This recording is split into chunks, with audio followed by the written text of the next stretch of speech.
2023 meeting of the Smithfield Town Council committees to order. First item on the agenda is closed session for the purpose of discussing personnel matters, more specifically the position of town treasurer pursuant to section 2.2-3711A1 of the Code of Virginia. And I'll need a motion to go into closed session. So moved. Motion made by Mr. Smith, seconded by Mr. Hall. Call for the question, please.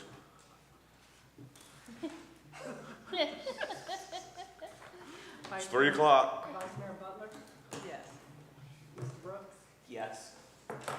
Mr. Smith? Yes. Mr. Hall? Mrs. Roundtree? Yes. Mayor Bowman? Yes.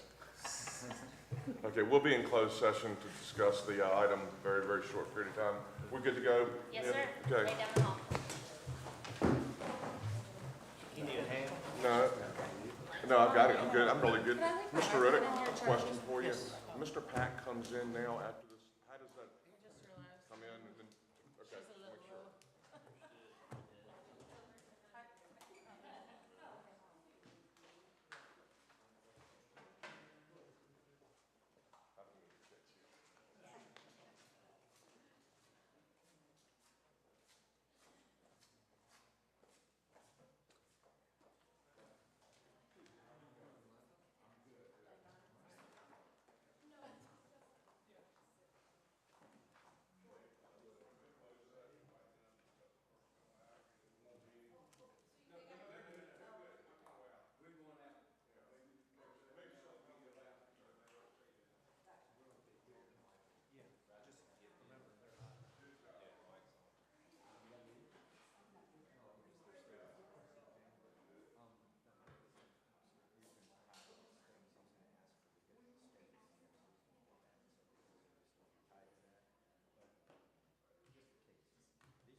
changing the way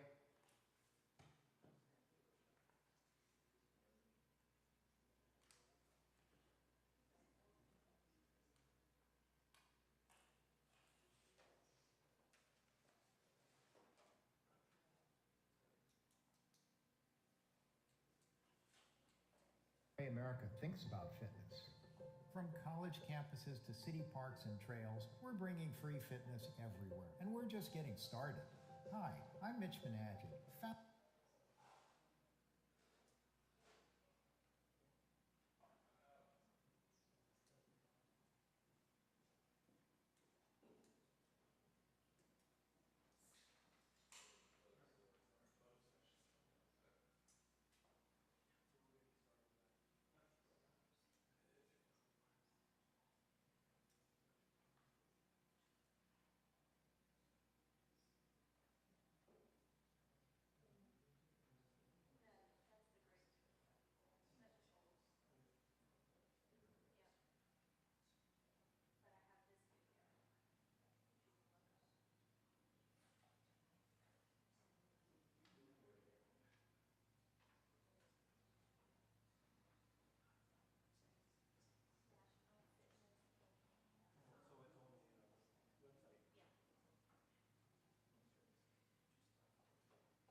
deal.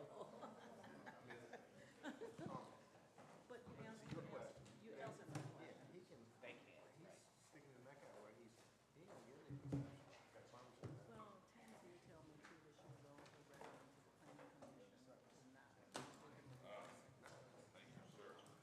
Lester's taking care of the other logistics assigned to it as far as the transfer. Wonderful, thank you.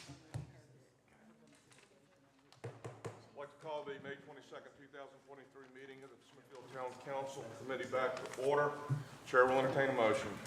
Mr. Chairman, Mr. Mayor, we need a motion to during closed session with only discussion of personnel matters pursuant to 2.3711A1 of Virginia, in particular, the appointment of the treasurer. So moved. Motion made by Mr. Halls, or second to the motion? Second by Ms. Roundtree. Call for the question, please. Vice Mayor Butler? Yes. Mr. Brooks? Yes. Mr. Smith? Mr. Hall? Mrs. Roundtree? Yes. Mr. Wright? Yes. Mayor Butler? Yes. I think we're going to amend the agenda and move public buildings and welfare, is that correct, to the first item on the agenda? Vice Mayor Butler? I'd like to open up the Public Buildings and Welfare Committee with myself as chair, with Councilman Tag and Councilman Hall. The first thing on the agenda is a public hearing for 921 South Church Street. Ms. Tammy Clary. Yes, thank you. Good afternoon. The applicant is seeking approval for a special use permit. This is pursuant to the Smithfield Zoning Ordinance, Article 3I, Section C31. This is in order to allow an event facility as the principal use of the property. The business intends to employ 2 personnel, security if needed, and outsourcing a caterer. It will operate from 11 a.m. to 12 a.m. Tuesday through Saturday, Sunday 3 p.m. until 7 p.m., or by appointment only. Customers and employees will use the on-site parking located throughout the property. Approximately 15 to 20 spaces are allocated for this business. The applicant intends to host a variety of events, including but not limited to birthday parties, receptions, retreats, and business luncheons. The applicant does not have any plans to change the exterior appearance or color of the building, and they may install a sign to promote the proposed business, which will require a sign permit application, application fee, and renderings of the proposed signage along with its dimensions. If applicable, the applicant will be required to go before the Planning Commission for an entrance corridor overlay review. At the Tuesday, May 9th, 2023 meeting, the Planning Commission did favorably recommend this application to Town Council. The positives: the applicant is not proposing any exterior structural changes to the property and is going to provide an additional event facility space in town. The negatives: this requested use of an event facility as a principal use is only permissible after the successful acquisition of a special use permit from Town Council. Chief Howell has expressed concerns over the event needing security and the ability to utilize additional parking areas located off-site. Town staff do support this application, provided that any proposed signage or exterior changes must be properly permitted and reviewed by the Planning Commission if applicable, and the applicant must obtain a new certificate of occupancy from Isle of Wight County if required. Thank you. Tammy, I know that this was discussed at the last planning. Right to the mic so everybody can hear you, Ms. Butler. I know that this was discussed at the last planning commission meeting. Can you address the 2 negatives in reference to the events facility as a principal use? And if I'm not mistaken, I think that they're hiring their own security, or did I misunderstand that? The applicant indicated that during events that would require like musical settings, that they could hire an additional security personnel. They also indicated that they were framing this more towards events for persons over the age of 40, and their groupings would be limited in that genre age group. Are there any other questions or discussions? I had a further clarification or question on the parking. That was a concern of the police, you just said? Yes, so, and I'll let Chief Howell elaborate if he would like. We did discuss that there is the Department of Health building right there. So there are available off-site parking areas that could potentially allow them to utilize the space, and so that was a concern that him and I discussed. Renee, that question did come up at the planning commission meeting. If I'm not mistaken, I think Randy asked about it. But Wise Tire is also an operable business, and during the hours of the events, I think Tammy ended up saying, based on the available parking spaces that they have, with Wise being closed, that there would be sufficient parking. So the only thing I would ask, I mean, it's great that it's there, that the parking's there, but like when you go to Red Point Tap House, there's definitely not enough parking, right? And then even after the veterinary office is closed, they forbid people to park there. So has Wise Tire said that it's okay? Yes. They have? Well, the owner of the building said yes, and he was at the planning commission Oh, good. meeting. Okay. Well, that was all, because just because the parking's there doesn't mean that they approve it.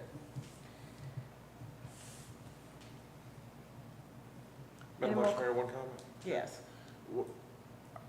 I'm not against, in principle, this application, but, you know, we talk about entrance corridor, and we talk about the way it's gonna look and the way things are or whatever. This type of venue along that area is something that's a little bit novel. We used to have the Welcome Alley that was kind of off-street or whatever. That was good, and there were some times it was not so good, but that's just people, that's the way things are.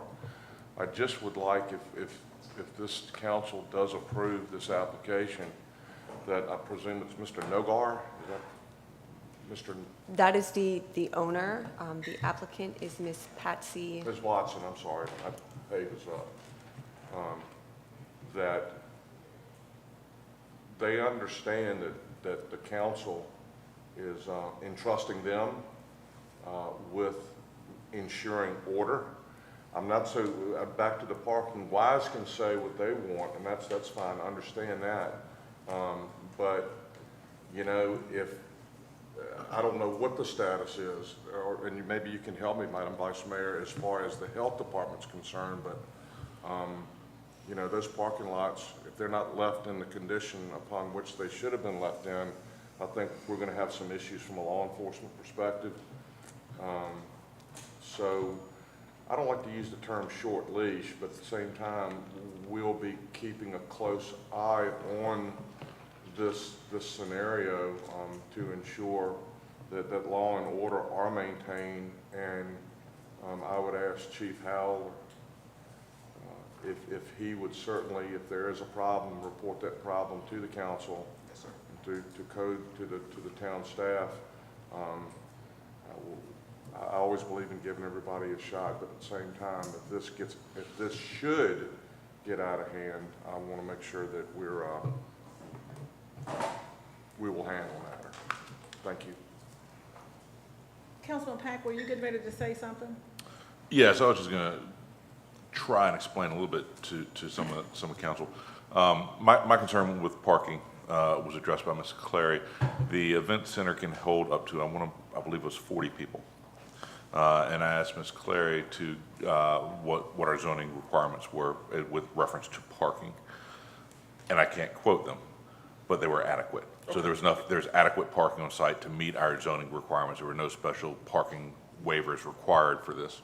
And that's kind of was like, okay, well, it's a legitimate use, so no problem. I was good with it after that. So, Thank you for the information. I Yes, sir. appreciate it. Thank you, ma'am. Any more discussion? If not, we'll move. Ms. Butler, is the applicant here? No, she's not. She was at the planning commission meeting. Oh, okay, just curious. Thanks. If there are no further questions or discussion, we'll move this on to town council for consideration. It's a public hearing on your agenda. Okay, It's been thanks for advertised. keeping me straight. It's been advertised. Oh, okay, all right, thanks, Bill. The second thing on the agenda is to amend the Mallory Point proffers. Yes, this is an action item. Last month, we did bring this before you. This is to allow the Mallory Point proffers to be amended to remove the community dock with limited parking and the kayak and watercraft launch area overlook, and then also amend the second part, which is the 200-foot storage and 200-foot taper. and instead provide a 85-foot storage and a 150-foot taper. A redlined version of those amended proffers are also included with the staff report as well. Thank you. Any discussion around this? I know we talked about it several times in work session. We also had discussion at the last town council meeting. Are there any questions about the actions that we're taking with the amendment for Mallory Point? Just one, yes, ma'am. I was aware of the removal of the dock, and that's the way that was supposed to be. The taper, the westbound right turn lane being reduced from 250 feet to 85 feet, and the taper to 150 feet, that's new to me. Can I get some explanation on that, please? Yes, sir. So there is a conflict point with the entrance to that church that's located right down on Battery Park Road before the entrance. That would be across from Wellington Estates. Is this the one that's kind of back in the woods, almost Correct. looks abandoned, but Correct. maybe not? This new amount of storage and taper would allow the taper to commence after the entrance, so it wouldn't create a conflict point. And just to better explain the conflict point, if you know out there by Kroger, where you have the right turn in, and then you can turn into the shopping center, and then you can continue going straight, that's what we were trying to avoid. The question that Councilman Pack had, have we discussed that before, or just discussed the kayak launch? The pier. She's mentioned it several times, but the big issue that everybody mostly heard, I think, Was it- but she said it many times. Okay, so there won't be a public hearing for both of It's these? not, no, that's right. Oh, okay, all right. Is there any more questions or discussion? Well, again, on this right turn lane change, is VDOT, I mean, I'm not a right turn lane expert, but what is VDOT's comments on these? I mean, are they happy with these? So this is not a VDOT road. Battery Park Road is the town road, and it did go through Public Works and Utilities and the town engineer. Okay, so Jack, maybe, are you comfortable with it, or? Yes, sir. Or Wayne, is that more you're okay? Okay. All right, well, if you guys are happy with it, then I am too. Thank you. Thanks, Randy. Good answer. Any more discussion? I'm happy with it, and I'm glad you're happy with it. I'm not getting in the middle of that. No. Some things you just leave alone. So we'll move this forward to town council for consideration. Yes, thank you. Okay, thank you. And Ms. Butler, just so you know, this is the first time we've had to do this with our new ordinance, so this will require, I don't know if we can do it as an action item or consent agenda, but I would like to see us do it as an action item. It is. It is going to be an action item? Action Yeah. item. That way we can, proffers are still a sticky subject. We don't want to just willy-nilly change them, so, That would be an action. cool, thank you. All righty, next, we did not have public comments listed on here, so at this time, is there anyone in the public wish to make a comment, wish to be heard by the committee? Okay. Ms. Clay, thank you, ma'am. The next is Public Safety Committee. Good afternoon, Mr. Mayor, Yes, sir. citizens. I'm going to open the Public Safety Committee with myself as chair, Vice Councilman Brooks and Councilman Roundtree. Item number 1, operational update from the Police Department, activity report. Chief Howell. Yes, sir. Mr. Mayor and members of council, we have submitted our April activity report. I would be more than happy to attempt to answer questions that you may have. In the form of operational updates, we just have a few. On May the 11th, the Law Enforcement United tour came through, a bunch of police officers and support vehicles on their way to DC came through the town of Smithfield. They were greeted by citizens on the street and law enforcement alike. They stopped at Harley Elementary for a water break, and they continued on their journey. This is always a big event when they come through town just prior to Police Week. Speaking of Police Week was May the 14th through the 20th. And during that time, citizens from the town supported the police department with gift baskets, food and sweets and things of that nature. We've posted some of those pictures on our Facebook just to let the community know that we appreciate all the support. Currently, we are still interviewing for administrative assistant. We are interviewing today. Actually, we have one this evening at 4:15, and we will conclude with that tomorrow. We have 2 officers that are in the background phase that are about to go to take their polygraph for employment. We had 5 applicants, but we are now down to 2, and so we hope that they will be able to move further in the hiring process. On June the 13th of this year, we have Officer Mark Holloway, who will be graduating from the Hampton Roads Criminal Justice Training Academy as a new recruit. He will be graduating on June 13th to start the field training program. So we will have another officer on the street. And that concludes my operational updates. Be more than happy to answer any questions that you all may have. Chief, what is your staff position right now? We currently have 5 vacancies. 5 vacancies, that's for sworn, and 1 civilian for the administrative assistant position. Okay. Anyone else have any other questions for him? All right, moving on to item number 2, the Carey Street Speed Survey results. Chief Howell? Yes, sir. Back in April, we conducted a speed survey of the Carey Street corridor as requested based on complaint. From that speed survey, we conducted our speed survey for a total of from April the 12th through April the 18th. During that time frame, we checked 11,305 vehicles. The speed limit is a posted speed limit of 30 miles per hour. We set our tolerance at 10 miles per hour over the posted speed limit. We came back with a reading of a medium speeding issue in that area.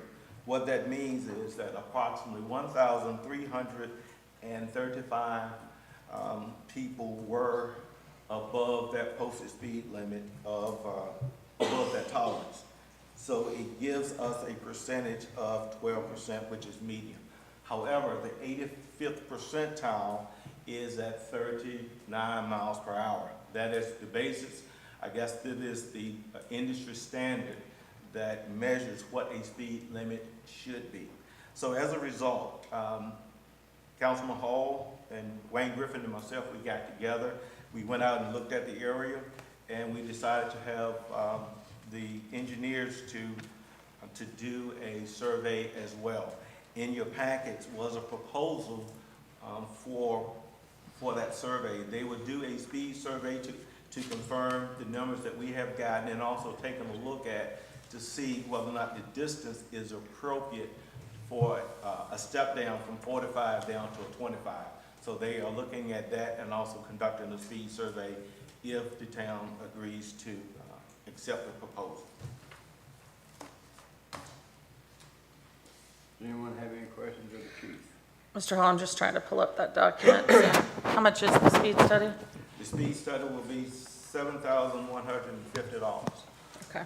It will take them, if I'm not mistaken, I think 6 weeks, approximately 6 weeks to conduct. And Chief, can you tell me why we need to spend $7,000 for information that you already seem to have? It will do,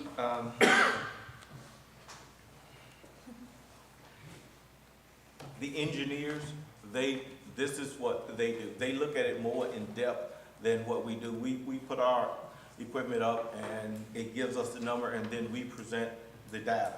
They will take a look at whether or not the distance is appropriate. That's one additional thing that they would do as opposed to what we would do. Right, the study that the police department did does nothing more than count cars and count speed. Whereas the engineers will look at the geometry of the road, the conditions of the road, and compare that to the standards and come back with a report on whether additional change to the speed limit is warranted or not, beyond just how many cars and how fast are they going. That's something that we can't do ourselves?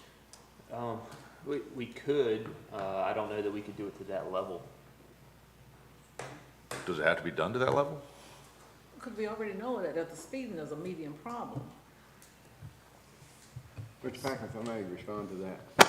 The chief and Mr. Griffin and I discussed what you're asking, and I wanted to get someone else, independent of us, to do a study as well. Now granted, they're going to go a little more in-depth than what we're able to do. But, and I agree with you, what they would do, this was asked to be done because of the concern for citizens about speeding complaints in that area. And quite frankly, I think the matter of complaints that we've had can be answered by the town's report of what they did. It's more of a, not necessarily speeding, but the number of vehicles, which throws that a little bit out of whack. But again, we wanted to get the VDOT to maybe do a survey, and then we found out what it's going to cost to do that, and I don't think we need to go to that extent at this point. So, Mr. Hall, that's kind of my question. After this, let's say we pay $7,150, what would be the proposed action or activity as a result? Like, what are we expecting / what do we hope for? So you get it back and they say, it's inappropriate, right? To expect people to slow down from, was it 45 to 25 in that short period of time? Yes. And there's way too many cars, like, and then what? I would imagine then they would make a recommendation that the speed is appropriately marked, and then what it would be an enforcement issue.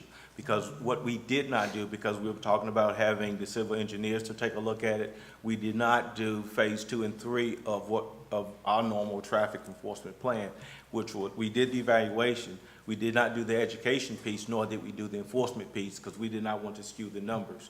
So we were trying to wait to see what council wanted to do, whether or not they wanted the engineers to actually conduct a speed survey and a speed study. And if not, then we will do the education and enforcement piece. Mr. Mayor? I think what we're going to end up with here in the long run, wearing two different hats, is we're going to spend $7,100 if we decide to do that to validate or invalidate the methodology that's currently being used by the police department to come to these statistical analyses that we've got. That's what it'll do. By virtue of the number of complaints that we've gotten through there, maybe having an independent arbiter to come in and look at that so that it gives credence to the work that we have done in the past as far as speed studies are concerned. And if we find a statistical anomaly, a wide bridge, then that goes to show one of two things. Either you believe the engineer or you believe the police department. I think this is an opportunity to validate the statistical data that's being provided by the police department. I don't like the fact that it costs that much money. I think that's expensive, but then again, I'm not an engineer and don't know what they cost. I just think that seems to be a lot of money to me. But at the end of the day, for those folks that live on Carey Street, that we've heard a number of times about their concerns through there, this will once and for all render or should once and for all provide a decision as to whether there's a problem, whether there's not. As a former state trooper, I can tell you I've worked complaints and things like that before. There are a lot of things that appear that can make a vehicle look like it's traveling faster than it actually is. You get a narrow road, you get a curve, you would swear that vehicle is running 80 miles an hour when in fact as it comes to the beam of radar, it's running within the tolerance. There are just certain things that to the naked eye can make vehicles appear. The large number of vehicles, one right after the other, just a lot of different things. So again, I don't like spending $7,100, but this once and for all will answer the question as to whether there's a problem or not, and I think it'd be money well spent. Chairman Hall? Yes, sir. we know that this has been an issue, and people have been very outspoken, and for the right reasons. And I agree with what the mayor just said completely. $7,100, we gotta spend it, we gotta figure this out. I will tell you that living on Gray Street, I hear a lot of people, and Mr. Pack used to live on Gray Street, about this. And, you know, the tolerance being 10 miles an hour over, so if it's 25, they can go 35, or they can go, 34, and they're not gonna be fooled with.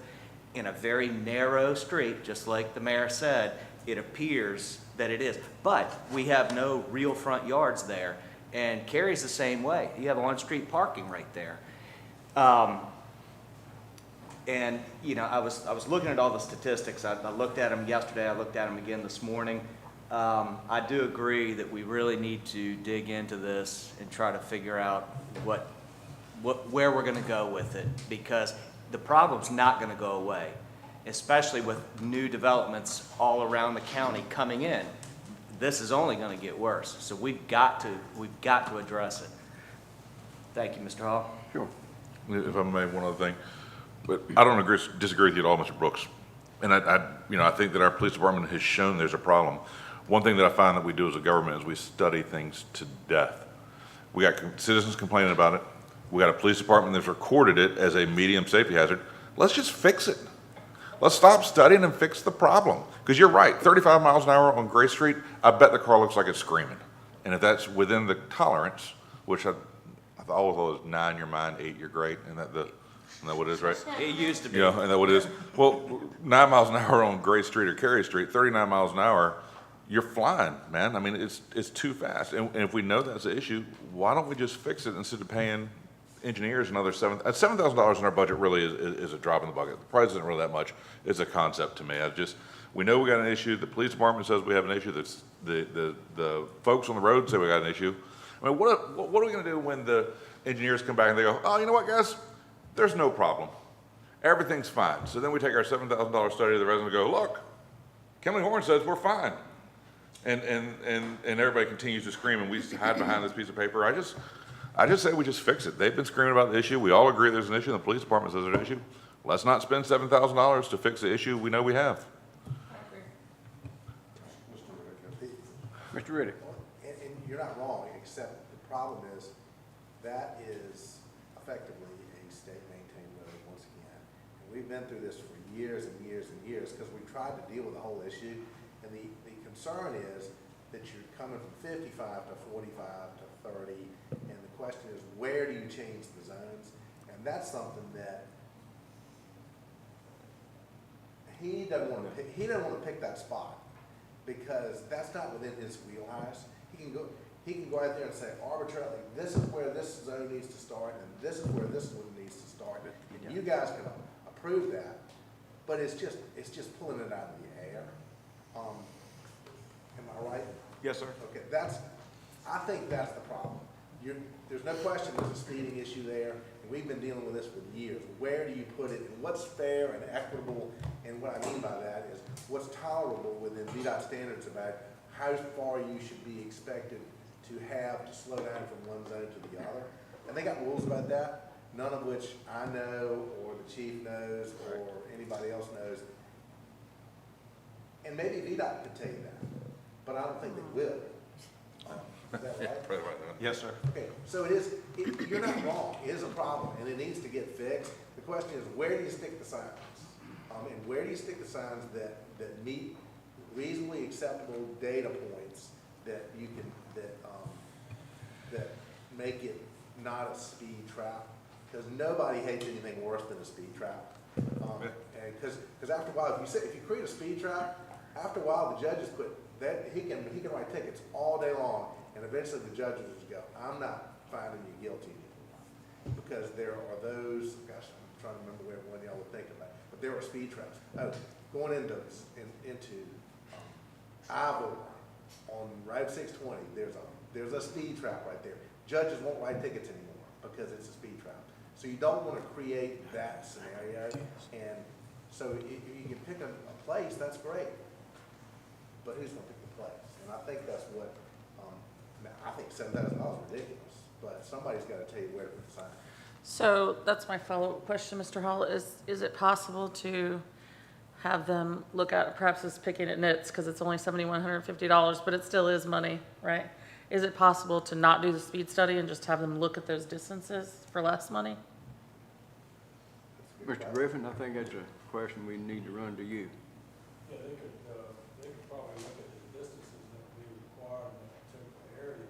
Probably going to want to know what the average speed is going through that area, because that predicates where the distances, minimum sign distances. So one can't happen without the other? Complements the other, so Okay. Any other questions or comments?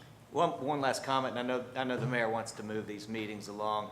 I gotta tell you, yesterday I was so busy being semi-retired, sitting on my sofa watching the afternoon news, all of a sudden I see blue lights across the street from me, and I'm like, oh boy, what's going on here? So I was like, well, put on my council shirt, go out there, and it's our, I want people to know who I am.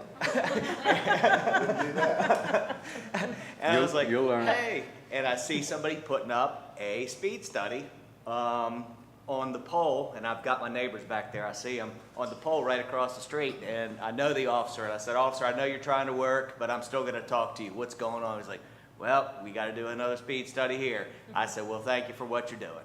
So anyway, just a side comment. You can keep the meeting going there, Mr. Mayor. I'm not sure.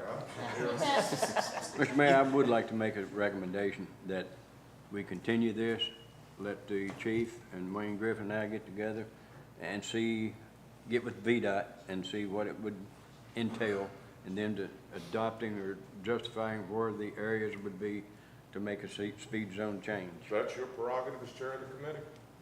Is that what you want? That's what I would like to do, yes. Okay. Any comments from anyone? All right. Having said that, Chief, Yes, sir. you and Mr. Griffin and I will get together and follow up on that, okay? Do we have to vote on it or no? No. Huh? We don't have to vote on it? No. No action at this point. All right, we move to item number 3, school zone photo speed enforcement. Deputy Chief Mayor. Good afternoon. I want to talk about the school zone photo speed enforcement that we proposed a couple months back. Recently, the Smithfield Times did an article about it, and some questions were brought up to us about how cost-effective Ultimate was versus Blue Line Solutions. First, what the Smithfield Times did not encapsulate is the fact that Ultimate has a cost neutrality clause in there. I want to make sure I emphasize that again. It's cost neutral. So if we go 5 years without ever writing a citation, we owe them nothing. Second, Blue Line Solutions, it was brought up that Ultimate was $3,500 a month. Based on Blue Line Solutions pricing, they charge $25 per summons issued. That would cost us $15,000 per week based on the speed study that we did of 638 violators a week. It comes out to roughly $15,000, which is way more expensive than Ultimate. Second, the reason we have chosen not to use Blue Line Solutions is the Code of Virginia 46.2, 882.1, which talks about use of photo speed monitoring devices in work zones and school crossing zones. Subsection 6 states this: any such agreement for compensation shall be based on the value of goods and services provided, not on the number of violations paid or monetary penalties imposed, which Blue Line Solutions does. They charge $25 per violation, which is exactly what the code says cannot be done.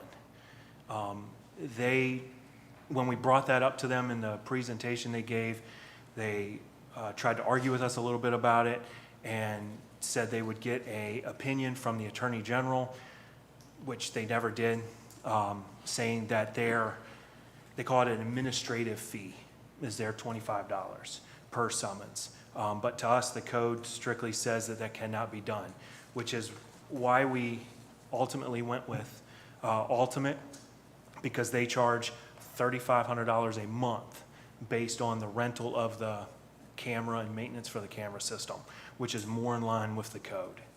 Are there any questions to that? I do.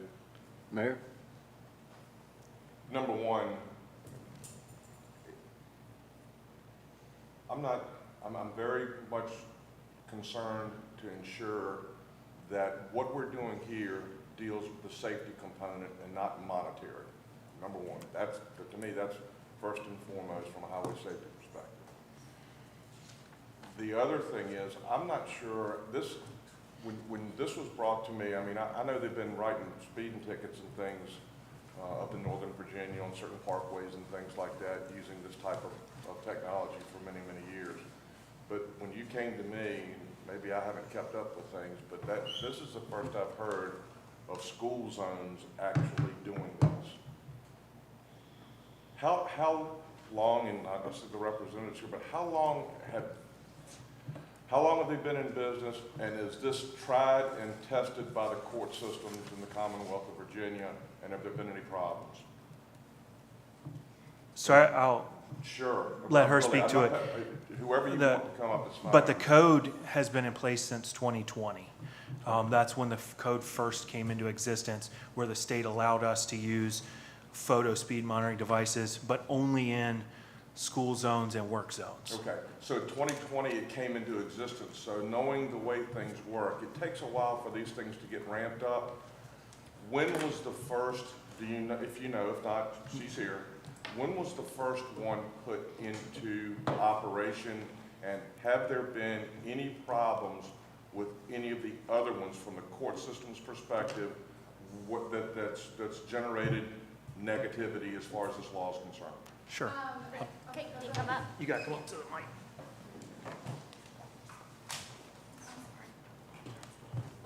Good afternoon, ma'am. Hello, how are you? You're good. My name's Ashley Kurzak. I work for Ultimate. So we've been in business for over 20 years, but as we have mentioned, in the state of Virginia, it's only been legal to do the school zone enforcement since, I believe the law was passed in 2019, but we really haven't seen huge traction on it just because of the pandemic and just people being slower to get started in the school zone enforcement. So it's really been a hot topic of conversation.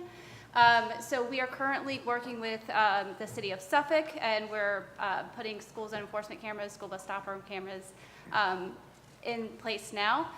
We have a customer in Alta Vista that's been, I believe that's been a customer of ours for over a year. Chief Merrick's is a really great resource of ours. So we don't have a whole lot of traction in Virginia just because of how long When you say you don't have a lot of traction, how many do you have functioning in localities in the Commonwealth of Virginia at this moment? So we have Alta Vista, and like I mentioned, we have Suffolk. I'm trying to think off the top of my head just because there's so many, there's a few of us out there. So I believe there is one more, but we are big in Maryland and Georgia as well. But as far as Virginia, Alta Vista is our biggest and our longest one, our longest customer. Any problems with the courts at all in Alta Vista? No problem. But the biggest thing is we have a great relationship with the chief. The chief has a great relationship with the court system. Well, that's all well and good. I'm worried about the relationship with my citizens, and I'm worried about the relationship with the courts. Right. As I've said before, I'm a former state trooper. That's why Yeah. I'm sorry I'm giving you the. No, it's okay. It's okay, I understand. But I want to make sure that this program, number one, enhances highway safety and it's ready for prime time. Right. That's my job. That's our job. Right. And that's kind of where I'm coming from. Right, so I know the last time that we were here, you had mentioned that you want to see some statistics on the national, from a national standpoint. As I mentioned in Virginia, it hasn't been in place long enough for us to pull huge statistics, but I can tell you that the National Highway Safety Administration did a study on speed enforcement, and they have seen that there's a 19% reduction in fatal crashes or incapacitating accidents where the speed cameras are in place. Okay, that's great. That's good. Okay, I don't have any further questions from. Mr. Hall, I have a few questions and comments. Number one, I guess I'll ask, our police department, last month I asked about number of tickets written at that spot. So if we're saying that this is a safety issue over a monetary issue, and we're saying that this is the largest safety issue in our small, lovely town, can you tell me the number of tickets that you've written in that school zone? Then, here's what I can share with you. In the, excuse me, on West Main Street, we have had from 2020 up until 2023, we have had a total of 41 accidents. That's 15 in 2020, that is 10 in 21, 12 in 22, and thus far this year, we have had 4. When we look at traffic summonses issued over a 3-year time frame, we have not issued a lot of speeding tickets in that corridor, because when we're there, we're primarily there directing traffic in the mornings and in the evenings to get the residents in the schools so they can drop their children off. But from that time, we have issued a total of 21 summonses in that corridor alone for speeding. Over a 4-year period? Yes, that was. Yeah, which is nothing, like you said. So that's my concern. So it's hard to see this as a citizen, as a safety issue over a monetary issue, because there's not a huge problem. I'm not saying that this number of accidents is not a huge problem. Any accident's a problem, right? But what I'm saying is we're spending a lot of time to consider this software and considering writing summons that, again, doesn't seem to actually be one of our top safety problems in the area. I see it more as opportunistic to, I don't want to be opportunistic. I'm not actually in favor of it, but I don't want to be opportunistic with citizens and people that are just passing through like, oh, you're going to get slapped with a ticket. I feel like this is what this is more about, is making money than keeping people safe because we don't have a huge issue. The other piece that I kind of have a problem with is that we're considering a different company than the county, right? So the county attorney, I watched the last work session that they had when they talked about this. And they talked about it for a really long time, had a nice presentation from Blue Line. Your presentation was nice too, right? But then I'm thinking, okay, so all the other schools in the county, right, they're gonna have Blue Line. And they're gonna have this one service. And the county is planning, they've already said they're gonna do it. Okay, I think maybe they already voted on it last Thursday. I could be wrong. Somebody fact check me. But anyway, they want to do it, and they want to go with Blue Line. And what they're saying they're going to do with this 75-25, which I don't actually interpret it the same way you do, and that is that it's kind of like a per click fee in healthcare. Like every time you write a ticket, you're going to get some money for it. I don't really see that that's in violation of the law. But anyway, every time they do make money from Blue Line, you know what they're going to do? You know what they're going to use the money for? Anybody know? School safety. So this is my concern. Number one, we won't be consistent, right? So the county is going to be having Blue Line in front of all the schools, checking tickets, different hours of the day, when the lights are going on and off, etc. We're going to be going with a different company, maybe. People will be charged different amounts. It'll be administrated separately. I think it's going to be hugely confusing. And then what happens if the county says, you know what? We're going to pay for school safety officers at the schools where we have our cameras and enforcement. And then poor West Side's like, well, goodness, because our road out front of our school happens to be owned by the town, we don't get a safety officer. I mean, they could play that game, right? And that concerns me too. Like you would hope that the county would say, oh, we're going to get $1 million and we're going to spread it out with all the schools and, keep all the children safe. But what if they want to play that game because they'd like the revenue from the cameras? And they say, West Side doesn't get a school safety officer because that's the town getting that money, right? So inconsistency on a bunch of different levels to include where the money's going to go is my concern. So you brought up several concerns, Yep. and I'll address a couple of them. So one, the county reached out to us last week on Thursday or Friday and asked us for Ultimate's information because they're going to be reaching out to them because of some of the issues, like we said, that Ultimate kind of poses a gray area in the code, and nobody wants their tickets to be thrown out by a judge because they're not following the code. Second, I have the Blue Line stuff right here, and it does say, I can read it out. it says, upon conclusion of 30-day warning period, enforcement begins issuing citations with fines of $75 plus a $25 processing fee for speeding violations in excess of 10 miles per hour. So it is 75 goes to the county and 25 goes to Right. Blue Line, which violates the code. Second, the summons data that we gave you. The reason we're not writing tickets in that area is because it is enough of a safety concern for us to have boots on the ground in the area. I don't know if you've been out there during the school zone. The cars back up all the way into the road. People are pulling into the shared left turn lane, almost hitting each other. People can't see to turn out of the school because of the cars that are backed up, and it's requiring us to actually be there. And as you know, we are short personnel, and it's very hard to staff that. And we do not want to have more accidents and speeders and kids hurt. So that's why we are proposing this, because it will, hopefully just the knowledge that the cameras are there will get people to slow down and be more cognizant in that area. It also comes with some nice flashy lights and bigger signs and stuff that help. So for us, it's not about generating money or revenue. It is solely for safety. The revenue is a plus, but it's not the reason we're proposing this. And so then, you know, an accident every other month, not a huge number, I guess, you know, again, any accident is too much. But what would you say to the consistency issue? I mean, it sounds like maybe, I just feel like the town and the county, if we're gonna do it, we should do the same thing and get on the same page, and then there's the where's the money gonna go aspect, right? I don't know if we've talked to them about, would you still cover West Side if we take that money and run and go and do something else with it? So I think they would still cover West Side, but if they Have don't. you asked them? I have not. Okay. But that's one of their big things is having resource officers. It's one thing the sheriff constantly is talking about. But if they do pull a resource officer, the state does a grant for school resource officers that we could definitely apply to, and it would give us a paid for by grant funding position to put someone in the school if that needed to be the case. Thank you. Mr. Pack.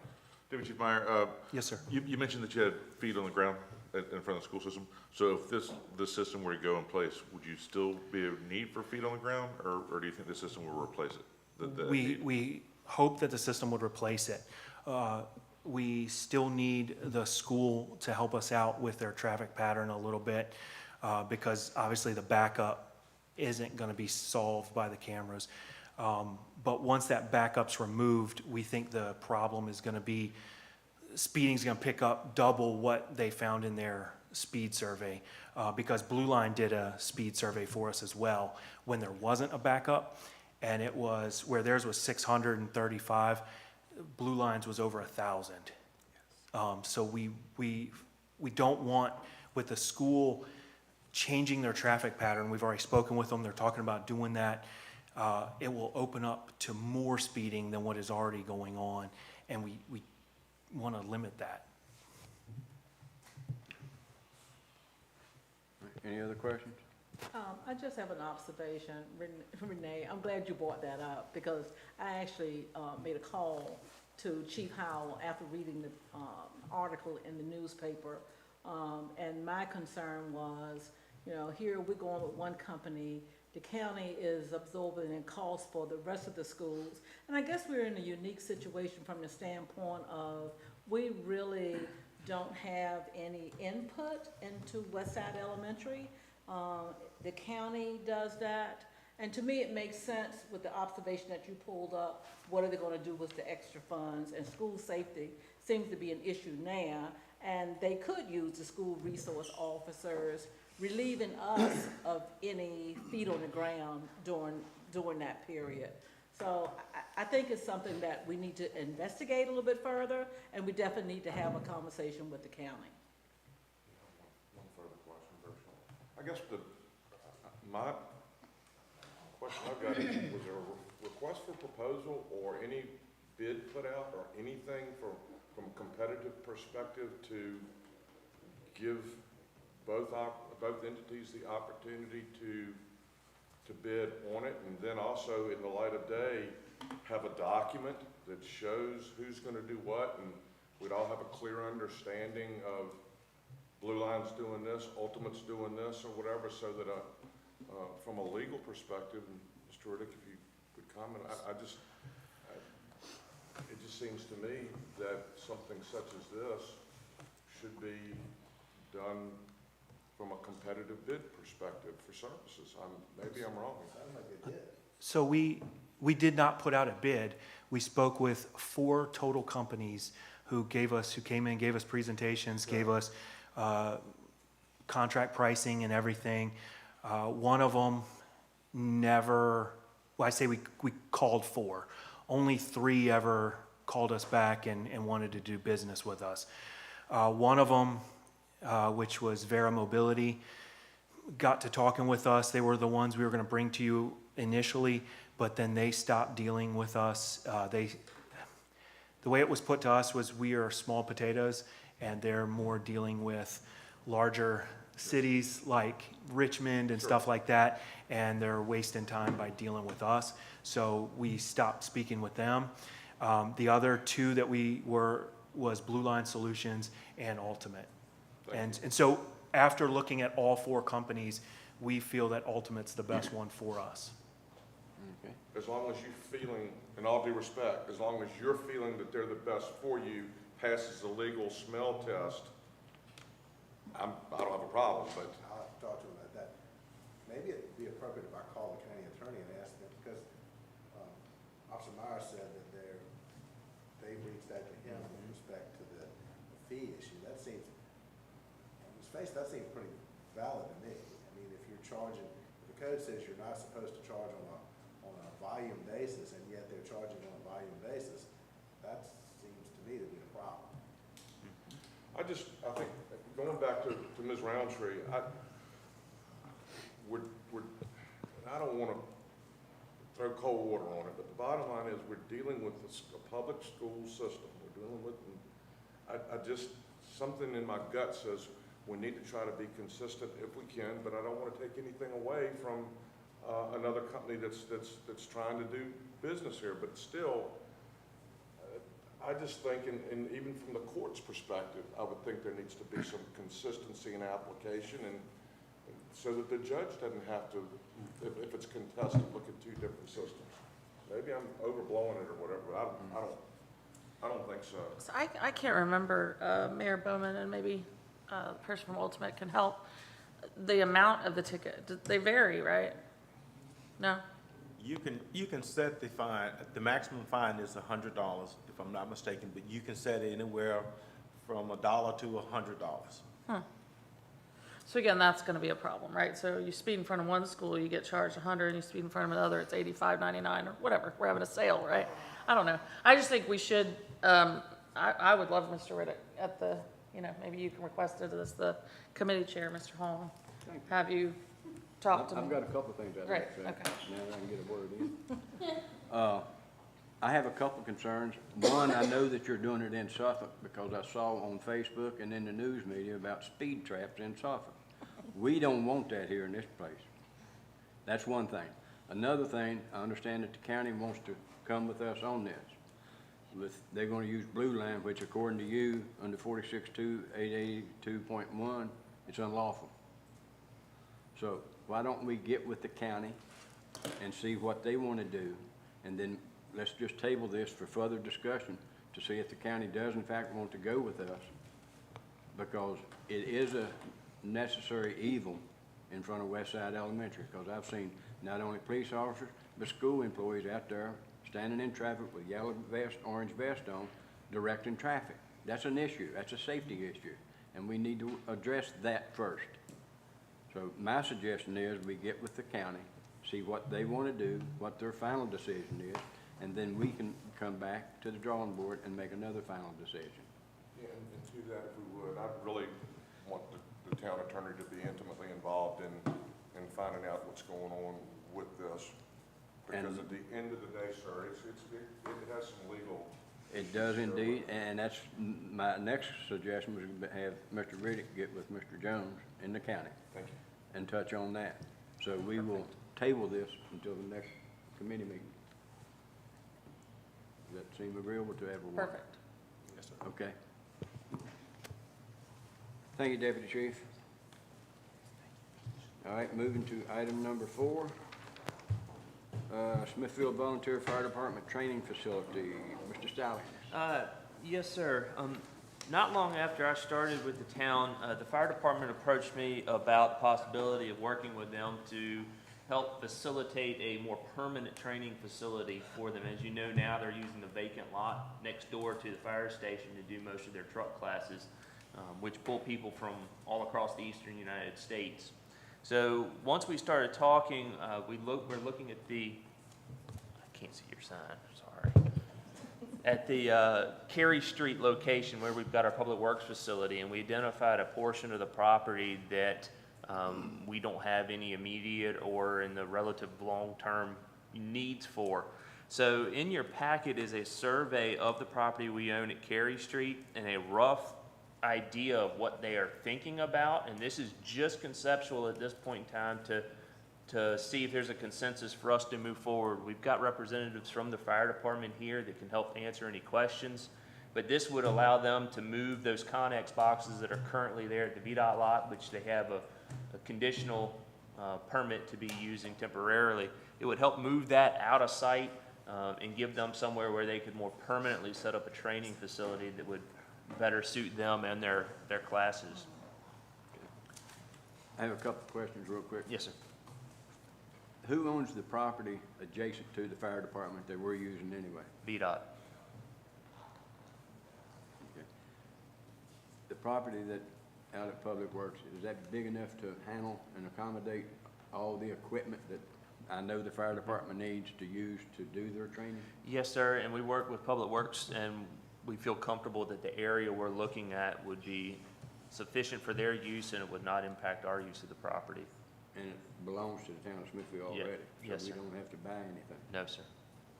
That sounds like a good thing to me. Can you orient me on this map? All right. Yes, ma'am. When you look at the map, the right side of the property is Cary Street, which turns into Mill Swamp. So when you go out Cary Street now, you go over the bypass and the Public Works facilities on the left. As soon as you pull into the property, it would be that area directly in front of you. Most of our facilities over to the left portion of the property, but it would be that portion there that's furthest away from where our facilities are. It's right 10 bypass, it's Mill Swamp Road. You gotta go all the way down to that entrance, which is up here. Isn't that the old lagoon? It is adjacent to the lagoon, and so we've talked about the possibility, I mean, we still have a lot of site work kind of planning to do, but this is conceptual. But yes, the old lagoon and all of that is out there. They're gonna explore some possibilities of some grants that may help get, water to the facility. So that would be a win for both of I us. mean, the lagoon is within the boundaries of this property, right? Mhm. I can't Yes. remember where it is. I Can't either. thought it was kind of right where you're talking about. Lagoon's mostly filled in now. Right. Oh, I know that, but I'm saying, you'll never be able to build anything of any It's all fill substantial material. nature on the lagoon. So Right. Correct. that's pretty much a, perfect location, actually. Right.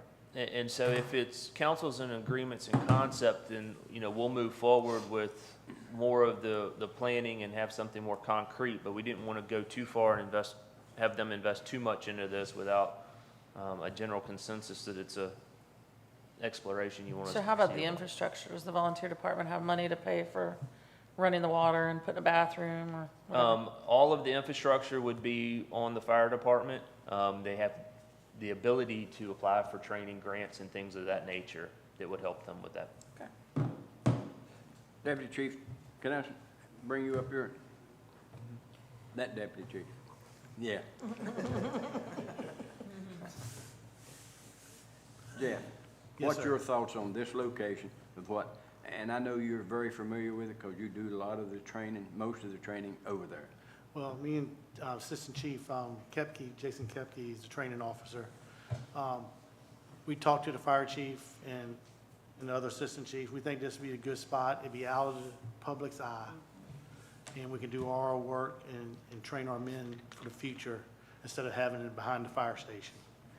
So the training would move, when you burning building training, so to speak, would be moved from there? Everything we moved out there. Okay. Car extrications, anything like that, we I have know. it out there in a fenced-in area. Well, And there's a possibility too that it, once it's completed, it's possible that the police department could use it for some of their, I mean, there's other training opportunities that are available, not just the fire department. You know, so law enforcement would be able to use the facility as well if needed. what I was thinking about, by moving that from behind the fire department, I know when you do the big truck training and the building and everything, it creates a real traffic issue through there, in and out. This would alleviate a lot of that traffic off of South Church Street. Yeah, And it would keep be it better clean. for you folks to where you're out of the way with all your vehicles and everything, and I think it's a great idea. And you also get those Connex boxes off of Entrance Bar. I think it's a win-win everything. It cleans up everything Right. in the public eye. But they can also see that we have a training facility, that we train our future firefighters in the future. I Sure. think it's a great idea. Mr. Packer? May I add just one comment? Again, agree, this is a great concept.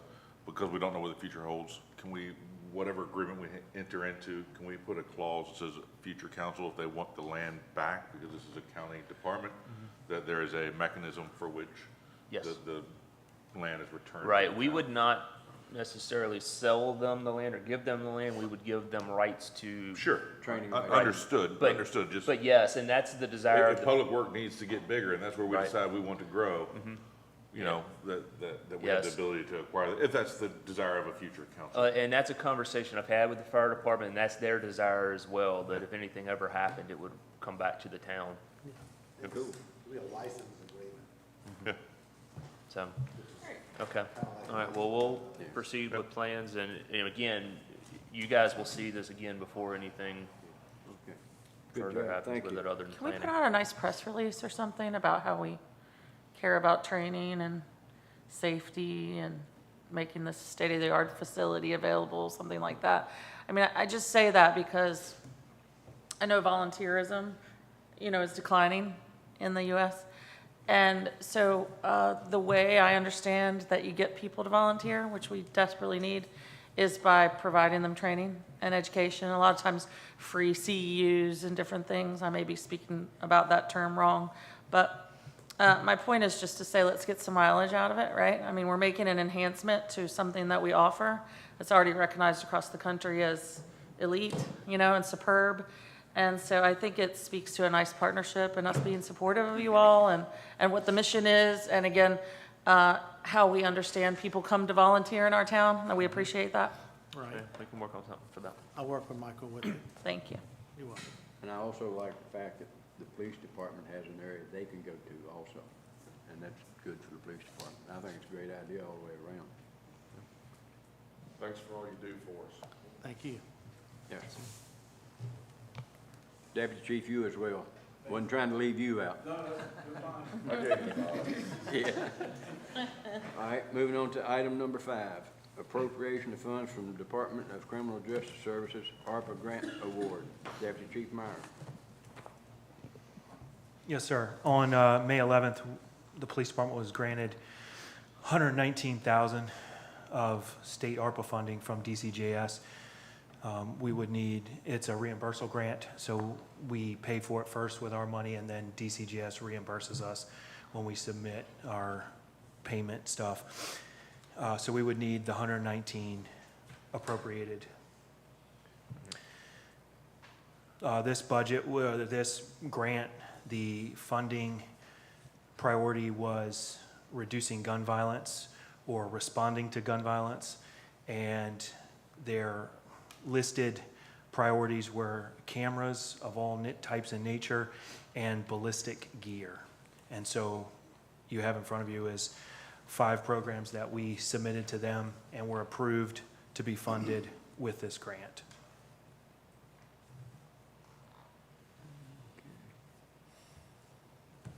Anyone have any questions? What are the 5 things? I'm pulling up my document. Can you give me the cliff notes?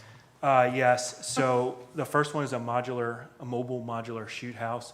It goes hand in hand with what the fire department just brought up to you. It's about 2,000 square feet of PVC walls that we can move around, reshape floor plans and stuff, and give our emergency response team a house floor plan to train in. It's one of the things that is hardest for us to do is find a home that people will let us go Shoot in and up. clear. Well, not shoot so much. That's not what we want it for, but Okay. to clear, to go in and train on the different small floor plans, stairways, doors that are left, side of the room and versus right versus center fed, just tons of different options that this allows for us. And our goal would be to put it out at that same site that the fire department just talked about with their training. That's the first one for $42,000. The second one is a mobile surveillance trailer. If you've been to Walmart or any one of those big box stores and they have those trailers in the parking lot that have the cameras lifted up, that's what we do. One is there's two cameras on it. One is a 360 view, which is kind of in that area, shows 360. The second camera on there is more of a tilt and pan, and it can zoom up to 30 times. We could put it out at events, large-scale incidents that happen. Yeah, I'm sitting here trying to think what we have that's large enough to use one of those, but, Any one of the events on Main Street is a perfect okay. use for it. The third and fourth program, well, the last three programs, 3, 4, and 5, are all related to vice narcotics and other pattern crime stuff. One is a pole camera, can be covert or overt, depending on how we choose to use it. So if it's covert, we'd have the power company come out and put it up on one of their power poles, and we could use it there. If we choose to do it in an overt capacity, we could always have Public Works come out and put it up on a pole, but it's powered through the pole. The other one is it's called an advanced all-in-one surveillance system, but it's vehicle mounted. It goes inside the vehicle. It gets braced. There's a clamp in there that braces it to the ceiling and the floor, so it's about midway, and it gets in areas where there are no poles for a pole cam, or where a pole cam wouldn't see where we need to look. So this would help us in areas where you have your vehicle break-ins, your catalytic converter thefts, other type pattern crimes where we know through crime analysis that this is likely an area they're going to hit. We can put up this camera or a pole camera and watch that area so we can catch them in the act and maybe get license plates or get, facial shots. The last one is a Casper phone system.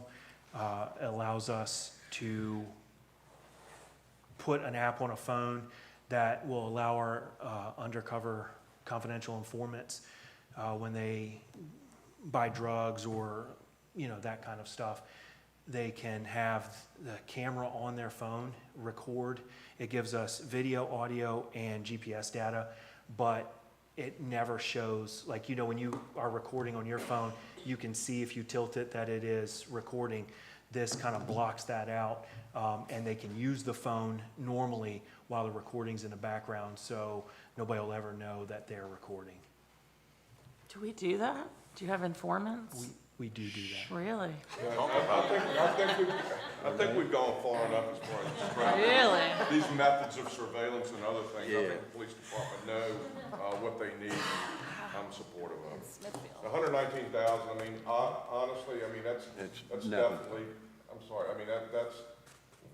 we've had a history of doing this before. We've had one, I think last month or something that, as far as the reimbursement for grants, so. Yeah.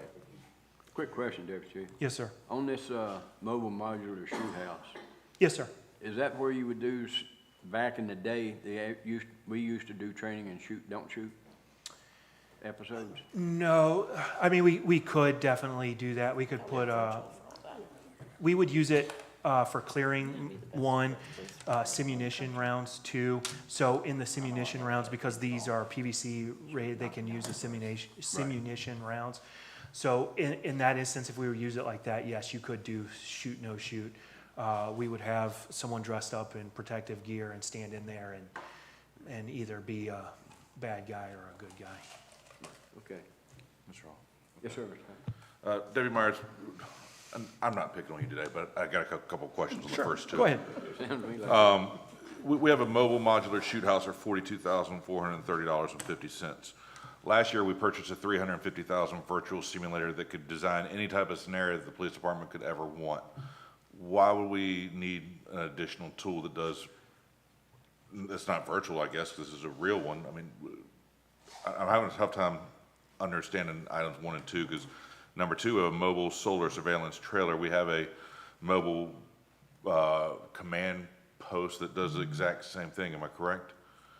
So I'll start with number 1, Yeah. with the modular shoot house. Completely different than the virtual system. While we could use that for more of what he's saying, the shoot, don't shoot things, we really don't get, because I can't set up the house, right? The virtual system, when you go through it, the camera turns and they go in the room themselves, but the officers aren't actually clearing that room. They're not coming in the door the way they're supposed to, or it just, the room kind of shifts on them by the camera. It's like, like a movie when you walk into a room and the camera turns and now you're in the room all of a sudden. It's not about your placement. Where this, actually, how they breach the door, how they go in, something called fatal funnel. We don't want them standing in the doorway. It's the most deadly portion to be. So this actually having the physical walls lets them know, oh wait, I need to move in once I get into this room. I need to clear to my corner. I need to check behind this or check behind that, which we can't do with the virtual system. So that's how the two are different. For the solar surveillance camera, yes, we do have the camera that goes up on the command vehicle. However, it is not the same type of camera. It is like one of them, the pan and tilt capability, but this one also has the 360 all around that can show it at all times, where the surveillance camera on the command vehicle, one, it doesn't record, so somebody has to, be constantly sitting there watching it. And 2, it only looks at one thing at a time. Does that make sense? So it doesn't make sense to upgrade that vehicle? And we have all this equipment, we have all these things, and I never see the command vehicle out. Of course, I'm not at every incident, and I'm not pretending that you guys don't need it. I'm trying to understand it, because we keep collecting all these toys and these tools and these training things, and they're great unless we don't use them. Sure. To have these and just have them sit wherever and not be used, it seems like it's not responsible use of funds. And I realize they're reimbursable, that if we don't get it, somebody else is. I understand that side, but I still want to make sure that we're responsible with the funds that we have and that the tools that we're purchasing are being appropriately used in the community. So where I would use this, besides events, right? The special events are all the tourist events are a great place to put it. Another place I would put it is the shooting we had recently in Jersey Park, where I would, that very night, we would have taken this out there and thrown it up and let it sit there for a couple of days, because there were talks of retaliatory shooting. This would help keep people from that talk, or make it not happen in Jersey Park, where I would not leave the command vehicle out there for a week like I would this trailer. It's more of a set and forget kind of thing. Obviously not forget, but that kind of operation. Yeah. Are we using our virtual system often? Are we Yes, still sir. training on that? Yes, sir. We found our greatest use with it with our field training officers. They're not getting maybe all the experience they need out on the road before their training time is up. So we're taking them into the simulator and showing, running the scenarios that we need to sign them off for DCJS. So it is a big help. Well, I'm all supportive of the police department and your safety and your training, trust me. And this is not a defund the police movement by any stretch of the imagination. I just want to make sure we're responsible with what we're doing. So thank you for answering my questions. Any other questions? All right, we will move on with that. Thank you, Deputy Chief Meyer. Yes, sir. I will now close public safety. Water and sewer, members Smith, Pack, and Hall. Thank you, Mr. Mayor. First on the agenda here is eliminate water deposit requirements. Michael? Yes, sir, and then this came from Jay, our interim treasurer. He's been doing some work on his side, looking at the effectiveness of the deposits we currently collect, and he's got quite a bit of data in the information that was provided in the package that kind of speaks to the ineffectiveness of our current deposit structure and how it's working. And so his recommendation is that we eliminate the deposits as we are currently using them. We would then look at some of our other fees to potentially increase, and those were also included in the packet. For example, the application fee, potentially increasing that a little bit when we do away with the deposits. So if there's questions, Jay or I could try to answer those as best as possible, but it was amazing once he ran the numbers on how actually ineffective the current deposit structure is. Anyone have any questions? Anybody read this third paragraph in here? I like numbers, Jay. That's pretty spot on. Yes, that was kind of eye-opening on Yeah, how no doubt. ineffective the current deposit structure is. How long has this deposit structure been in place? At least since 2014. I mean, by the time that we count for the staff time it takes to administer it, monitor it, keep up with it, it's not doing what a normal deposit would normally do. Do you get any fraud from it? Not that I'm aware of. No, sir.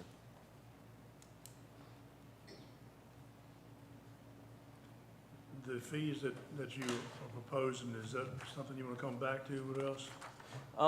We can do it all at one time, so that way if we get rid of the deposit, we do the increase in the application fee at the same time, and it helps cover the cost of us actually, doing the turn on and the paperwork to process to put the new service in place. So that way we don't have to be worried about when they get their deposit back. Right. Correct? Right, when they do we wouldn't have to worry about getting the deposit back, and then the application fee would actually be revenue. And as I mentioned in there, with cumulative inflation since the time that initial application fee was put in place has been 125% plus, and we haven't had any increases since then. So it's due an increase, Okay, any other questions? Just one comment, Mike. When we initially put this deposit, and in fact, we were trying to fix a problem, and it wasn't particularly popular, mostly with folks that had multiple homes in town, rentals specifically. I remember Cecil Gwaltney chewed my ear for many Friday nights over how unfair it was, and well, maybe now that he's not here with us anymore, he might have been right. I don't have to hear that on Friday night, but Yeah, to that point, it's not normal for the landowner to do it. It's normally whoever's got their names on the account. but there was a back and forth to have any water on. Right, It you became very do run into cumbersome. issues Yeah. with high turnover and tenants, but this will help remove that problem. Yeah. Any other questions? If none, we'll move to item 2. This is Jack Reed Town Code Amendment regarding utility connections. Jack? Yes, sir. Our department recently reviewed Chapter 82, Utilities of the Town Code, and suggests the following revisions to have the code better aligned with the town's design standards. We recently discovered that parts of town code were in conflict with how our design standards are written. And so what we've done here is gone through and edited essentially where it states that the town will provide connection at our cost. It actually needs to be at the developer, the contractor, or the homeowner's cost. In addition, we've added a part of our water conservation plan that where we allow wells here in town for irrigation, we would like to have those wells not exceed 100 feet in depth. And happy to answer any questions anyone may have. How deep are wells typically for residential use? It depends, well, for irrigation, they can be anywhere between 25 and 1,000, depending on how much you want to spend and which aquifer you want to. So like, I know that, we're putting in a second pool at Cypress Creek, right, for the 55 and older, and they're drilling a well to fill the pool. So that's not just like irrigation, that's to fill a pool. So will this be a problem for that? Depending on where they drill it, no. But this is not necessarily going to be available everywhere. The issue is, it's a large groundwater issue here in Hampton Roads where once you go 400 feet or deeper, you're in the Potomac aquifer, and that aquifer is literally running out of water. And so this is a water conservation effort to help alleviate that. The other concern is anytime there's a hole punched in that aquifer, there's a new source of possible contamination for our drinking water. And if there is a proliferation of irrigation wells that are unmetered, I mean, you could potentially leave that running all the time, and it will increase the depletion of our drinking water source. So is this an actual issue? Yes. So someone's drilling one that's Well, 400? There's a lot. Our groundwater wells that our plant is connected to, our withdrawal permit is very strictly overseen because of this issue. And Mr. Riddick and some others, we've been dealing with this a long time. But yeah, there's quite a bit of private irrigation wells that are in that depth. It also eliminates some, like Moonfield, where I live. I was gonna get a well, but they said mine was gonna be 400 feet deep or something, so that becomes cost prohibitive. 100-foot well is not terribly expensive. Like a 400-foot well is well outside what I wanted for So that. that's And kind of it the depends on point. where, it depends on where the water is. It's kind of the point, it seems like, because it's cost prohibitive, wouldn't be a problem. Like, not a Yeah, lot yeah, of right. people are digging Right. 400-foot wells, right? So are we just doing this as a paper chase, or No, we're actually cross some having Ts? people. You actually have people? Yeah, we actually have people doing it. Chairman, Yes. what is the differentiation between a shallow well and a deep well? Is that the 400 feet? Roughly 300 to 400 feet. We would call that a deep well.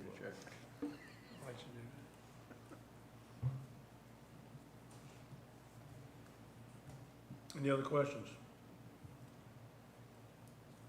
We'll move this for consideration for closed water and sewer. Thank you, Mr. Smith, Councilman Smith. The next item is finance. Chairman Pat, Yes, sir. Smith, and Vice Mayor Butler. Thank you, Mr. Mayor. The first thing we have on finance today is March financial statements. Okay. To Mr. J. All right. So what we have is cash balances, total of all funds, $24,916,391. Those are the totals for both the account balance and adjusted balances. As far as adjusted balances breakdown, we have for the water accounts, $1,413,604. Sewer, $5,135,178. Highway, $18,971. And general fund, $18,348,637. And those are all for the general, all the funds there for those. And the Virginia investment pool took a slight gain of 1,235 for 539,574 market value, and all these balances are as of April 30th, 2023. As far as the rest of the financial statements, as far as revenues and expenses, I can just say there's not really any major concerns. As I was going through them, I'm obviously getting a better handle on all these things. There's 900 and some accounts, so getting a better handle on it now. Only some minor things, and I think before I bring anything here, I think I'd want to address them with the particular department heads first. So that's where I'm at. Thanks, Jay. I see in the April cash balances that the majority of our increase this month was in our general fund revenues, $3,992,000. What was the cause for the increase on that? I would say, I'm honestly, let me look at my revenues here and see what that is. Hang on a second. General fund revenues. Oh, I don't. We're shivering. General fund. Revenues. I normally don't ask questions like that. When you have a $4 million increase in your general funds, Yeah. and I don't see that in property taxes. Right. All right. General fund revenues. Rollover. See where we're at.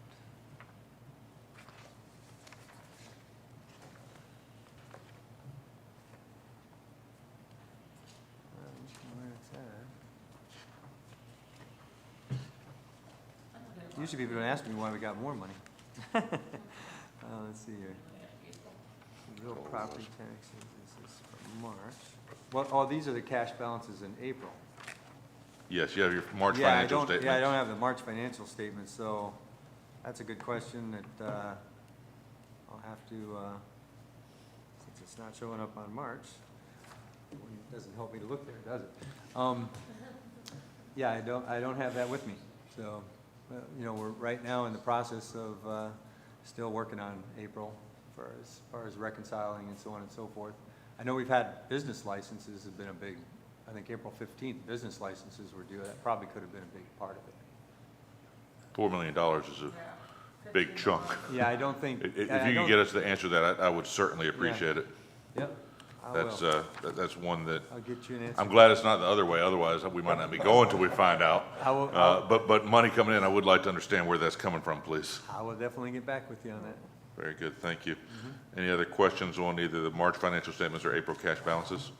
So just so I'm clear, what the difference you're looking at is subtotal general fund, net change of an increase of almost 4 million In the month of in April. cash in the month of April. Correct.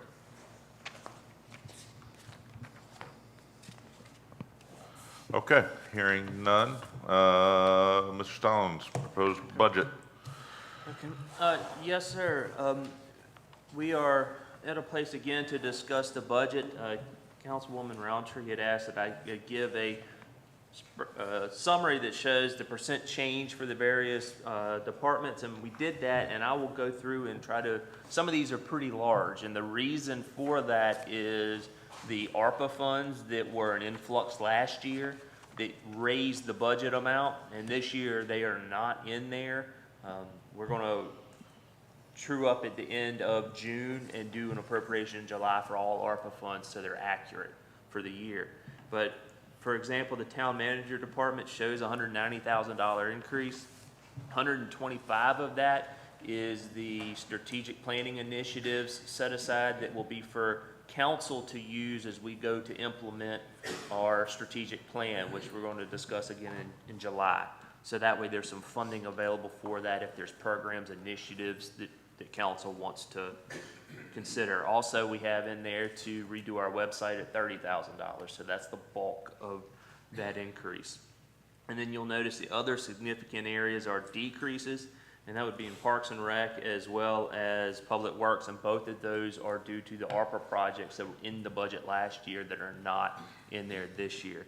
So you can actually see our overall budget actually has gone down 1.2 million, but again, that's mainly related to those ARPA projects not being part of the budget this year. And we have through 24 to expend our ARPA funds, correct? We have through 24 to allocate them, through 26 to spend them. However, since we did the revenue lost election, we have satisfied that requirement because we've allocated all of our funds to lost revenue. Okay, so we're safe with the money. We are. Very good. Okay. And I've got a summary of those funds and where we are after this. As mentioned, currently this does propose a 17-cent real estate rate, which lowers ours 2 cents, and it has a 5% general wage increase. All right, we want to get into some of the nuts and bolts of the budget then, starting maybe with the real estate tax rate. You just hinted at that. So revenue neutral. All right. If we were to go go ahead. revenue neutral, that would be 14 cents per hundred. Our current rate is 19, and what I have proposed is a 17 cents, so a 2-cent reduction in our tax rate.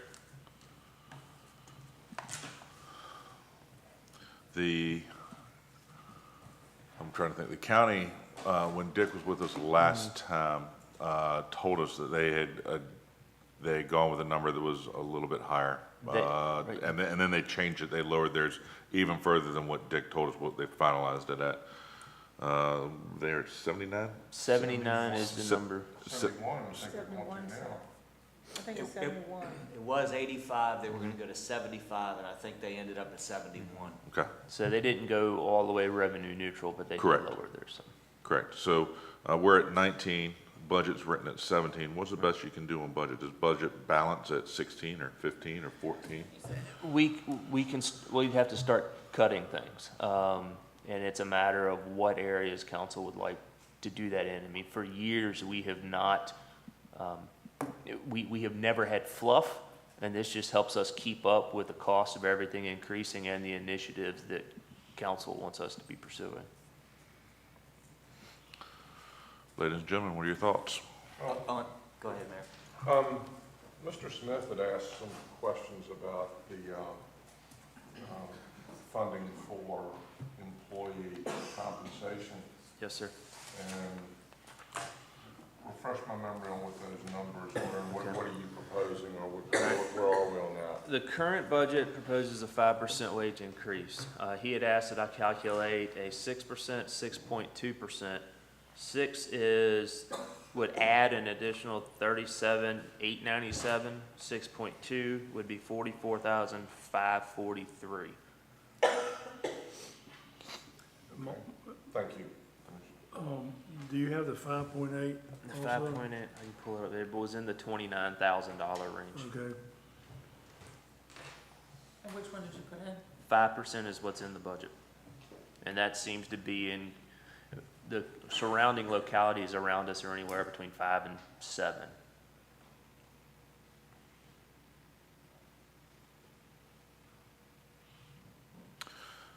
If we were to stay at the 17-cent rate, is there room to adjust salaries greater? Yes, sir. There is, okay. Chairman? Yes, sir. I want to address both of those things. I'm of the mindset where I would like to see us go down to the 14 cents to be net revenue neutral. And I know that sounds strange, but I think it's due to the taxpayers because of the enormous assessments that went up. Mine went up 56.02. Renee's was over 46. roughly, 46%. There's a guy that lives in James River that went up 104% that's in the county. I mean, it's gotten insane, all within 4 years. And if we can figure out a way to get this in the budget to where it's not hurting our taxpayers and our constituents here in town, then I'd like to see that. In addition, in regards to the raises, I think 5% is too low. I believe that our town staff, they work thankless jobs. They always hear the complaining, and they're there every single day. I think they deserve more than that, and I really challenge this council to think about that, because I'd really like to see that. So, thank you. So, Mr. Brooks, to your point, you want to reduce our revenue and increase our expenses. That's exactly what I just said. That's exactly what I just said. And so do I. So we have to find $500,000 in the budget to do that with. And at 17 cents, I'm not necessarily saying 17 cents is our number, but we have to look in the budget and what do we want to cut out of the budget to the tune of approximately $500,000. The other thing I'll add is, That's what, Right. yeah, that's what 17 cents does. this year, there is no anticipation of using reserves. I did not balance the budget with reserves, where previous years, Right. reserves had been used to balance the budget. So this year, I have not done that. Last year, there were several $100,000 of reserves used to balance the budget, which I was able to do without. I thought the difference between 14 and 17 cent was 200,000, 50. No, ma'am. It's $500,000 is the additional revenue that we would see at 17 cents. At 19 cents, if we left it where it is, it would be 800,000. So by reducing it 2 cents, you're giving 300,000 back. And you already took all the projects that we're gonna spend the ARPA funds out. They are all not included in the budget. Which is why it's $1.2 million less. Right, those would be something we will bring that back in July once we know actual year-end expenditures, so they're accurate.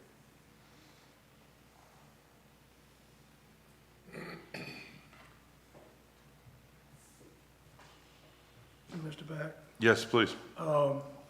the reason why I've asked for these numbers for the salaries, if you will, for staff, is I do think we've been behind for a long time. We've, in my opinion, we've really held it down at a low. Not because of, I think we felt like they didn't deserve it, that wasn't the case. Trying to make the budget balance and understand, I think we all love this quality of life we have in Smithfield, and part of it is due because of the employees and staff. I would really like to see us step up to the plate with either the 6 or the 6.2 increase for the salaries of the staff and the employees for this town. They do a great job, and if the 17 cents allows us to do that, then I'm comfortable with that. I'm willing to share my part of it. My taxes went up like everybody else did, so I'm not complaining about it. I feel like it's part of living where you do and enjoying the quality of life we have. To give you, hang on, I'm going to give you a calculation.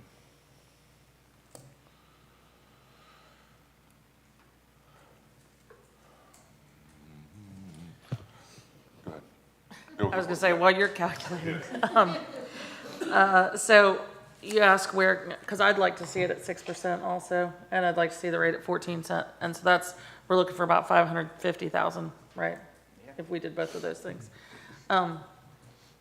I think the placeholder to enact our vision, what did you say, of 120,000? I mean, we're not even gonna start talking about it until July.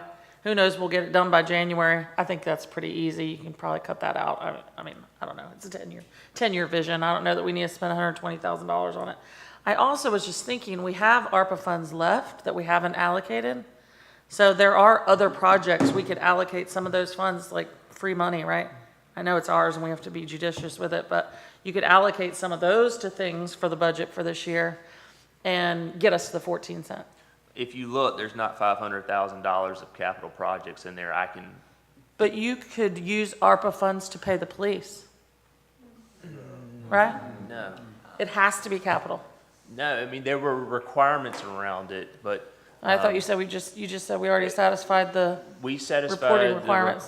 reporting and the allocation requirements. We still have to live by those guidelines. Okay, so whatever those guidelines are, I'm sure there's an additional $410,000 that you could get out of ARPA.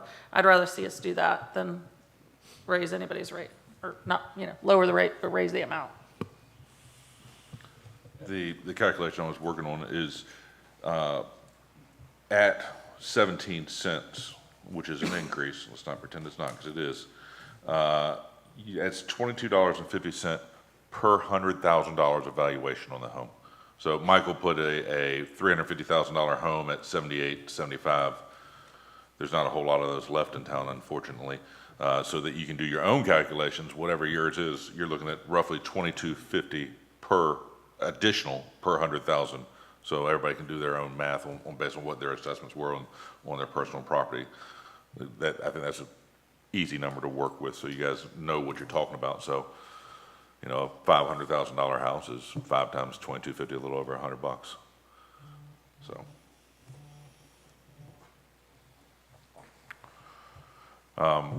Some of the salaries. So, I mean, if you're starting to look at how you eliminate $500,000 in the budgets, it's tough. I've been in things where we've done this before. you know, there's strategic planning initiatives. So we can say, Michael, you know, we just went through all this work, but don't institute any of these strategic planning, which did. There's $125,000. I know you have a new salary position in here at $70,000 and a part-time at $21,000. So there's $91,000. So we've just eliminated, you know, $250,000, give or take. That's halfway there. But we're also not growing. We're not giving the tools that we need in the community to do that. But I do not like taxes. I don't want to pay them. I pay more than my fair share, I feel like, but they're inevitable, right? We want services. We want police department. You know, we want our fire. We want our roads. And we have to be able to pay for these things. And then we want efficiency when we go to complain about our taxes. We don't want to wait in line to complain about our taxes. So we got to have people in there. I'm kind of at a point where I feel like the 17 cents is, yes, it's an increase. It's not a humongous burden on everybody at $22.50 per 100,000, but I don't know what else to do. I mean, we have to have certain things in our town. We try and remain efficient. We're a small town. We're very efficient overall. You know, I've been doing this for 10 years, and we run a pretty tight ship around here. You know, we just spent 30 minutes arguing over a $7,000 study, right? But we got to. It's really going to be hard to take $500,000 out of this.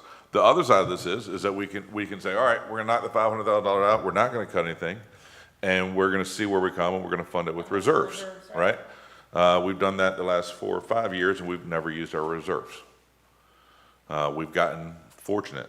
You know, we've gotten fortunate in that our real estate taxes came in a little better, or that we sold an asset that we hadn't planned on selling. We've gotten fortunate with that. So, you know, maybe there's some middle ground. I was pretty excited to see a budget that wasn't funded with reserves, I'll be honest, you know, because every budget I think I've done in my 10 years on council has been funded with reserves. And I don't know that we've ever used it. So, you know, when I asked the questions of different folks, what is your philosophy on budgeting? And, you know, it's the budget that Michael did. Is, you know, we underestimate revenues, we overestimate expenses. We could probably say at 14 cents, probably, and come out fine.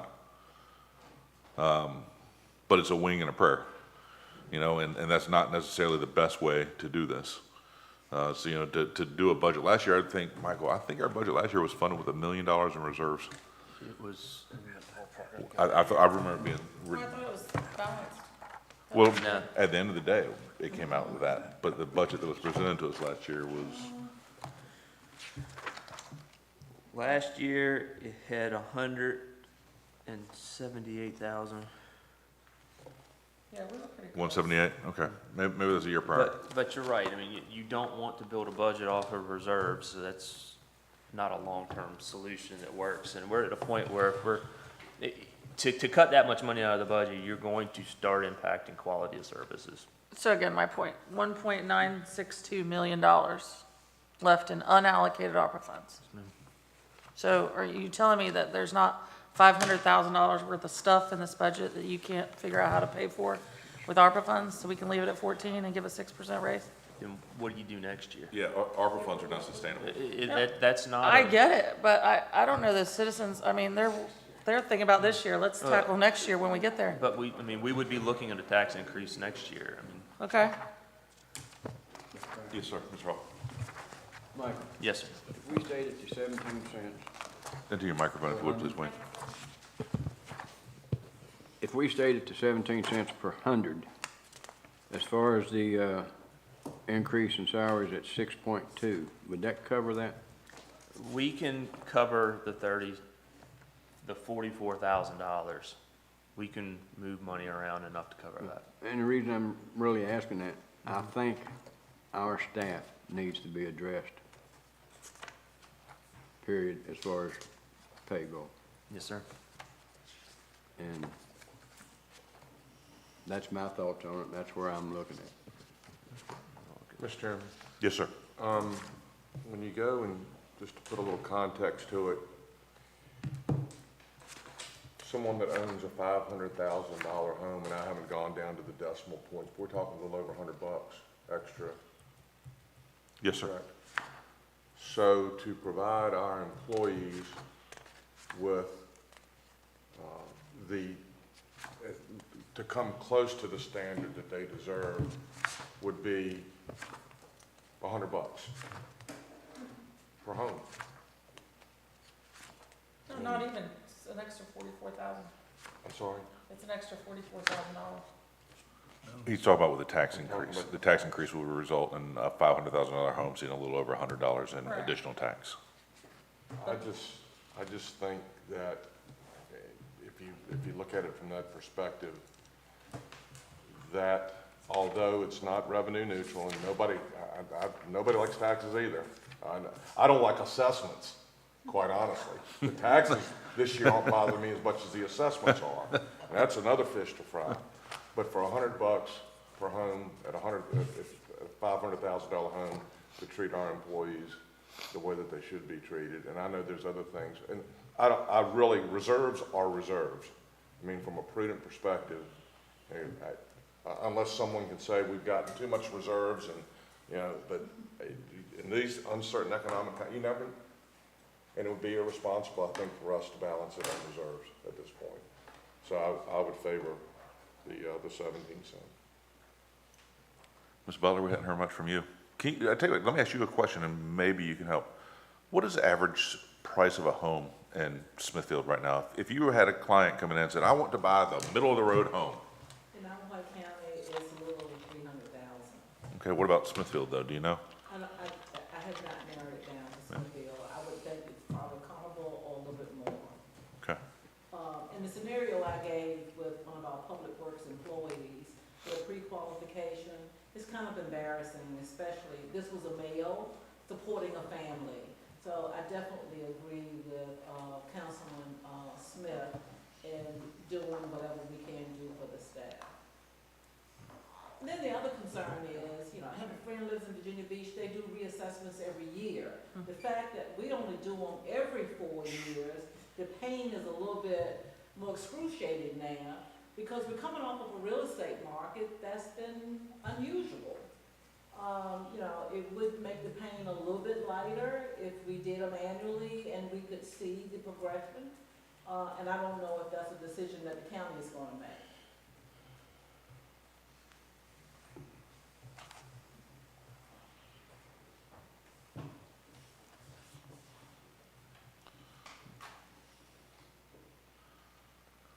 Kind of think, let me see if I can summarize this. First off, I think everybody's all in favor of increased pay to staff, right? Yeah. And at what rate? We've talked about from 5 to 6.2, specifically 5.8. Well, 5 all the way to 6.2, and at one point in time I calculated 7. So I've got numbers for all of those. Okay. I think I'm hearing 6.2. Yeah. Is that kind of a shake of hand? All right, so we want to do, Michael, we want to do a 6.2% increase for staff, which we think we can cover, or which we're told we can cover with a 17-cent real estate rate. So it's a reduction from 19 to 17, but it's not revenue neutral. I know Councilwoman Roundtree and Councilman Brooks both want to keep it at 14 cents. We probably all would like to keep it at 14 cents. But what I think I'm hearing from the other council members is that we realize that there's not a $500,000 in the budget that we can reduce. And that some of the other members or the other 5 of us perhaps are good at 17 cents. Is that a fair assessment, you guys? Yes, it is Yeah. on my part. Yeah. Okay. Well, we can debate this all day long, but I think if everybody's pretty happy with the decisions they've made, that we just go ahead and leave it as such. Is that fair? Yes. And the public hearing for the tax rate as well as the budget have been advertised for the June council meeting. Okay. And the budget advertised and the budget we're presenting are the same, correct? The bottom line will be the same. Okay. Yes. Because they don't have to be. Right. They don't have to be, but they are in this Right, case. but the bottom line will be the same. Okay. All right. Any other discussions on our budget? How much are the expenses due to nonprofit donations? I can tell you that. I mean, I'm feeling, I have to say to you guys, feeling a little bit uncomfortable with this because every other year, and maybe it's only one other year because I've only been on council 2 years, right? But every other year we've gone, so we don't have the expertise of Ellen anymore. Jay's doing a great job, but she's not here. And every other year, we've gone line by line, literally, through revenues and expenses. And I'm feeling kind of like, I just got the plus and minus bracket thing, how many days ago? 2, maybe? Friday. Okay, yeah. I was gone all weekend, so really no business days. And I'm feeling just like I don't understand enough about, where the money's going. We And can we set haven't gone up- line by line. So we I can guess I set need up to a set up time. Yeah, a come remedial by anytime. training with you or something and not take Fine. all these kind people's time. But I do really, I have been focused over the last 2 years in making sure that we don't become a charity pass-through. So I'd like that answer. Currently, there is $52,790 in the budget for contributions to other organizations. That's $9,000 to the Geneva Shelter, $1,650 to Triad, $12,650 to Christian Outreach, $24,490 to Western Tidewater Free Clinic, and $5,000 to the old courthouse. And one of those, was it Tidewater, Free Clinic? The free clinic reduced it. Theirs was $35,100 last year, and it's down to $24,490. And are these the amounts that they all asked for, Yes, ma'am. except for the free clinic, which we decreased? It's what they asked for. Yeah. Right. Which I'm okay with. And I'm on their board. I should disclose that. Well, I'm glad you're okay with it. If not, you might not be on the board. Yeah. Renee, I'm being perfectly honest with you. I really don't see how they asked for a decrease. I will tell you that Christian Outreach probably could use more. Yeah, so the free clinic has fewer patients. That's why the decrease, why they asked for a decrease. Fewer patients? We're seeing fewer patients. Even with increase in the dental program? So the dental program has increased, but the dental program is closed right now because we're building a new dental suite. Okay.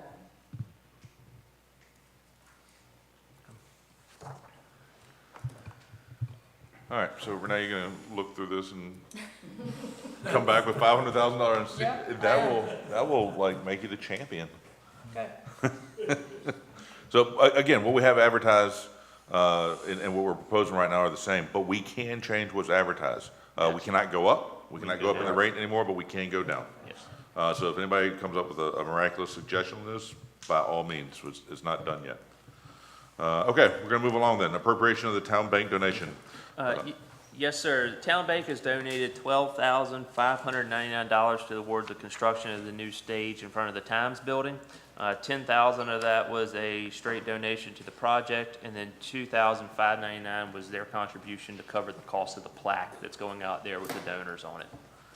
So those funds will need to be appropriated into the budget, so they may be used for that purpose. Mr. Chairman, I hope you decide that the council decides to do that, since I've accepted the check in front of about 500 people. I also asked for another 0 to be put behind the 10, and didn't get anywhere with that, but, yeah.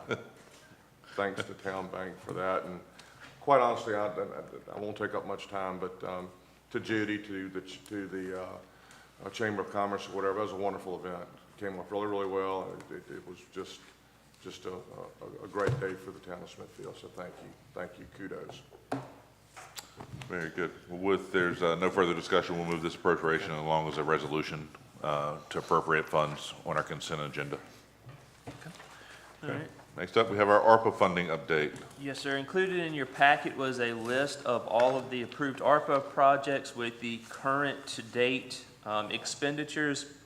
As you can imagine, this will continue to be updated almost daily as we spend additional funds on some of these projects. Any of the projects that are highlighted in blue are underway. Any of the ones that are in orange are completed. I will say that since this was done, the new rail systems for the pump stations is underway. I believe the air release and check valves are underway, so there are others that have, since the time of this, have had expenditures on them. We have identified a couple that have gone over budget just due to additional expenses on the projects, and we're going to recommend that we move some money around within other projects to help cover those. We have also identified some additional funds that we need to put on, for example, the stage project. But right now, based off of this, We recommend that council transfer the $12,826.11 that's remaining on the water sample stations to the Pegan Water Main Replacement Project, along with $42,911.39 from the Pegan Road Stormwater Project. That will cover the overage that we were experienced on the water main project, and that will just transfer funds between projects that have available funds left on them. We're also going to request that we allocate an additional $93,984 towards the gazebo project, and then another transfer from within the Smithfields, or within the Parks and Rec, of $43,900,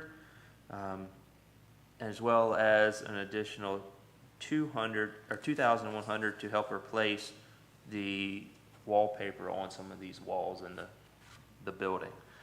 It still leaves us with $1.866 million in unallocated ARPA funds that council will have available to allocate to projects as they see fit. But again, we're continually updating this. I did another round of updates today, so we're going to continue to update it as we go. Can I ask a question? Okay.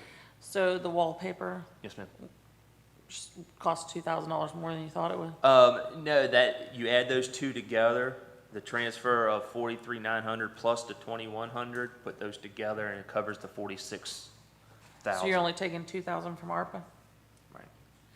And so then I thought, and this is my question, I told you this was my question, when I got the first round of the ARPA report, I really thought, and maybe Vice Mayor Butler, you can help me remember this, but I really thought that when we intended on trying to be supportive of a permanent farmers market structure and allocated $1.4 million to that project, I thought we had said we could pay for that with ARPA funds. We said that this was one of the potential funding sources. There was not an official allocation of these funds at that time. Council at the time said when we get to that point and have to make that donation, council was going to evaluate whether it come from ARPA or reserves.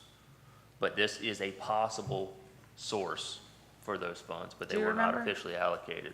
I'm not real sure that conversation. We can go back and pull minutes to double check, but I don't remember. Is this kind of investment in the community Farmers- allowable to your understanding of the Farmers definition? markets are by all means. Yes, ma'am. So, sounds like we have enough to cover it. Yes. Thank you. Any other questions on both Michael's recommendations or these ARPA funds? And again, we'll continue to bring updates back as we progress in this. It's pretty unlikely this council ever gets $8.8 million to play with again. All right? So, you know, make sure we spend it wisely. This council didn't get 8.8, we're left with 1.86 to be exact, right? Well, Mr. Mayor, it's pretty unlikely you get $1.866 million left to play with. That's true too. And odds of the way that we got it, I just soon we Don't. don't. And I will say our utilities have benefited greatly from this, and they are, you know, where they should be as far as maintenance. It's helped us accomplish a lot of maintenance projects that we had on the books. Yeah, we got really far ahead on our capital improvement projects. That's We good. did. Okay, we have several invoices in excess of $20,000. IT services to the county for $40,500. J&J Roofing Contractor Corp. for $78,832. The bypass pump at the Jordan Pump Station to All First, $26,140.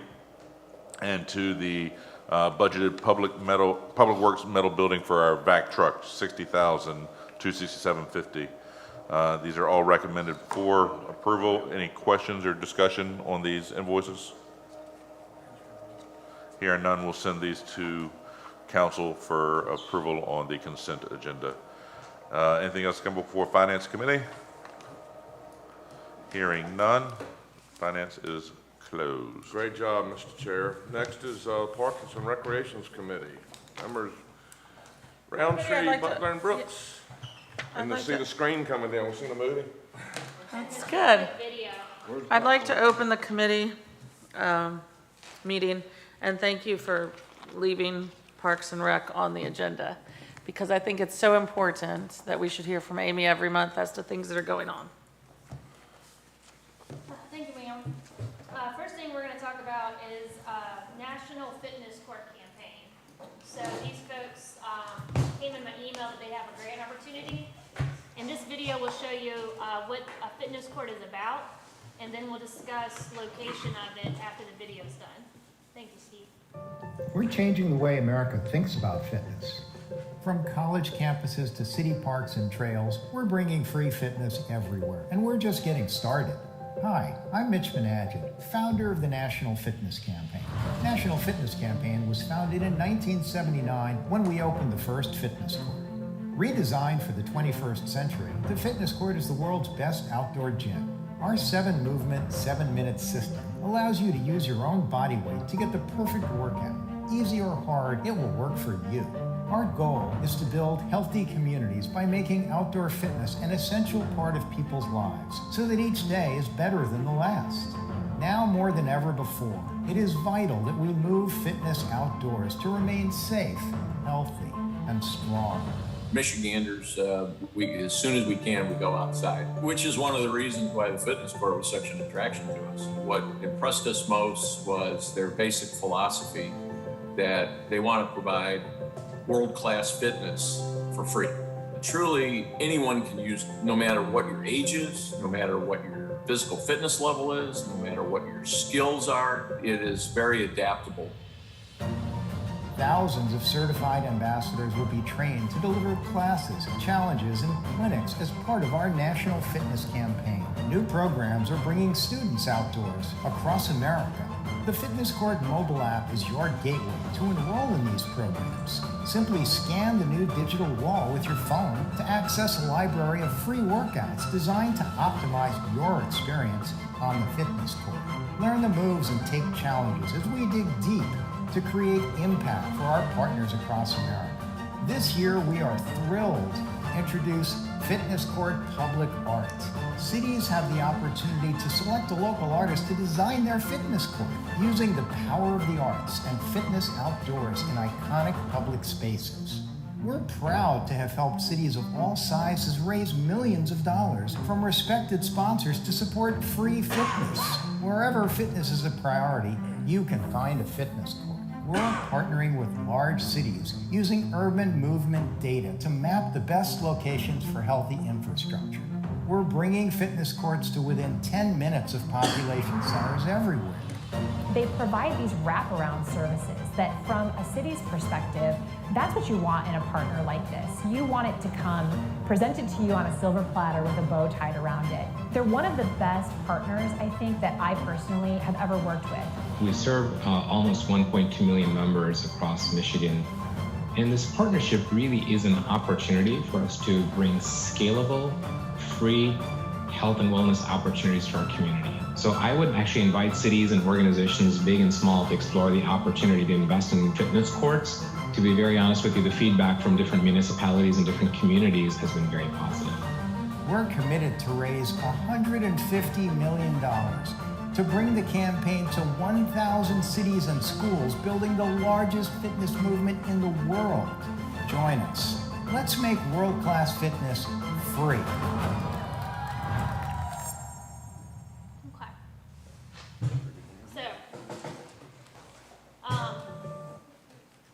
So what this court would end up costing the town would be $180,000 after the grant opportunity. So that's really not a whole lot to pay for something like this that offers exercise for all. Where they like to place them, though, is in downtown areas. So Windsor Castle Park's not the ideal location, not where they would recommend, and I don't know if it'd be a good fit for Windsor Castle Park either. Luter Sports Complex is kind of off the beaten path. You'd have to drive there. They really want it to be walkable in downtown. So that doesn't leave us a whole lot of places. Michael, Judy, and I, we did a video conference with the group a couple weeks ago. And some of the locations that we came up with were maybe Riverview Park, which is a county-owned park, so we'd have to collaborate with them. The tennis courts where it's another option by the YMCA. And then possibly, it would be up to the developer, but maybe the Grange property would be a good fit for this, since they're developing housing for younger folks, and this would be exciting for that generation. So, what are your thoughts? Is the council interested in pursuing this, or? Are there already, aren't there already some Workout. outdoor workout opportunities? Is that Riverview Park It right by is. the Y? Mhm. So there's like push-up thing Yes. and Mhm. how much is that utilized? Never. Yeah. I walk over there quite a bit. There's never anybody Yeah. over there. And are there outdoor opportunities at Windsor Castle already? Isn't there like a kids play place or There is, there's a playscape. playscape? Yeah. But not really a workout? Yeah. But people go there and lead classes sometimes, They right? do. In the park, yeah. So have you talked to the Y about the idea? No, we wanted to talk to you all and see if you were interested in continuing to pursue it, you know, do we want to collaborate with the county or the Y? And where to go Yeah, from I'm here. all for health and fitness and wellness. I want to make sure that it's utilized, you know, that it's appropriate. I would absolutely want to pull in partners. I mean, $180,000 is a lot. We're talking about trying to find money to fund $44,000 worth of pay increases for staff. So, you know, I saw the YMCA logo up there that they've sponsored. I don't know if that's in kind or, you know, dollar-wise, because they're a charity too. You know, we have several gyms in town that could possibly give money. This I think, organization will help you find additional grant funding is what they've also offered. yeah, which is So, great. Yeah. I like the idea of collaborating with the county. I like the Riverview Park area near the tennis courts. That's my favorite location of what you said. So you want us to continue to talk to them and talk about areas? Randy had a question. Well, I earlier in the meeting, I gave Deputy Chief Meyer a hard time about the equipment that he wanted, and he was getting his money for free. So my point goes again, is $180,000 worthy of something that we don't know is going to be used in town? I mean, I don't know. I don't know. I don't know. I haven't heard any of our citizens go, man, you know what we really need is an outdoor fitness park. And also, Amy, I would suggest highly that we don't discuss putting anything at the Grange that is a pending application in front of us, and that's would indicate that perhaps the town already has its mind made up, which it does not. And I'm neutral on that, but we have to make sure we don't say, discuss that at all. Well, I mean, maybe the county's already, you know, talk to Jeanette, right, or somebody, maybe the county's already looking at something similar. Maybe they'd like to fund it, who knows? Right. It's their property and their park. Certainly supportive of health and wellness, though. Yes. And the idea looks really cool. Okay. Thank you. Question, Renee. Amy, I noticed it kept saying down at the bottom, grant funding. When they say grant funding, is there a percentage of what they? It's $25,000. Okay. And so that gets you down to the 180, because you still have to do a concrete pour for the base of it, in which they suggest a local contractor would probably do it in kind, and so, yeah. Okay, thank you. Okay. All right, and the next item that I wanted to bring up to the town council, Ms. Butler reached out to me and said she had dinner at the station, and she overheard some people inquiring about boat tours. And then I talked to Mr. Pack and asked the history on what had been done for vendors doing boat tours in downtown Smithfield, because we've done them for some of our special conferences. We've arranged that, and people really enjoyed it, but we don't have anything that's done on a regular basis. So the idea is if we pursued it, it would be an RFP process to see if any vendors in our area would be interested in leading boat tours. Do you want to add anything to that, Mr. Pack? Give you a little bit of history on it. My dad used to do boat tours many moons ago on, you know, twice a week, 3 times a week, something like that, mostly on weekends. And as I recall, as helping with those, they were fairly popular, you know, 15, 20 people on a tour, maybe. But as a owner of Smithfield Station, I think they'd be great, because it gives our folks something else to do in town. If you look at any of your major coastal cities like Charleston, South Carolina, there's 1,000 tour operators that offer that type of stuff in Charleston, and they must make some money to do it. So I mean, if we could do it as a town, encouraging a business to come here privately, as opposed to necessarily a town operating the tour, I think that would certainly behoove us in doing so. I know a marina right downtown that would love to be involved. So I guess again, I need to be careful how I say, because I don't want to come across as conflicted. But history of it is that there were some boat tours here. They were moderately successful. I don't know what level of success we'd be looking for, but I mean, if we had a vendor that wanted to come here, I think that would be something to add to the town. There's a lot of history simply riding from Smithfield Station to Smithfield Foods and Clontz Park that you could discuss between the homes there, and you're seeing on the water side of all the Victorian homes, and you could ride, depending on what the tour is, you could go as far out as I like the Battery Park area, because you can actually see a working crab house. You can go past some of the other things, and you can go way back up towards the mayor's house, up towards Cypress Creek that way, and see some developing neighborhoods and lots of different wildlife. So, I mean, it could certainly be interesting. I don't know if I'm prepared to be an investor, Right. but it would be a nice amenity for the town. I think it'd be good also to go on out into the James River and maybe look up to the idle fleet. Well, that's pretty rough. There's like 5 boats left of the Yeah. idle fleet. There And used to be 100. Yeah. It was James super cool. is pretty rough for a large boat that will carry a good amount of people. So like the one behind you is the one that we saw in Wilmington this past weekend when we went down there. And they serve beverages and stuff. And it probably holds 40 people. So James River can really kick up, and it can change on a dime. Well, That's the- yeah, yeah. I've been on the James River for the last 50 years. So. Right. I You was know. thinking Yes, of ma'am. something locally, because I know when we had the governor's prosperity conference here, Mhm. oh my God, the boat tour was a hit. Right. And then that day when I was eating lunch, there was a family here from Massachusetts, I think, visiting their daughter in Richmond, and they chose to come here, and they asked, do you have boat tours? And I thought it would be a nice amenity that we could do seasonally. But when Amy asked, is it worth the conversation, I kind of backed off of it. Yeah.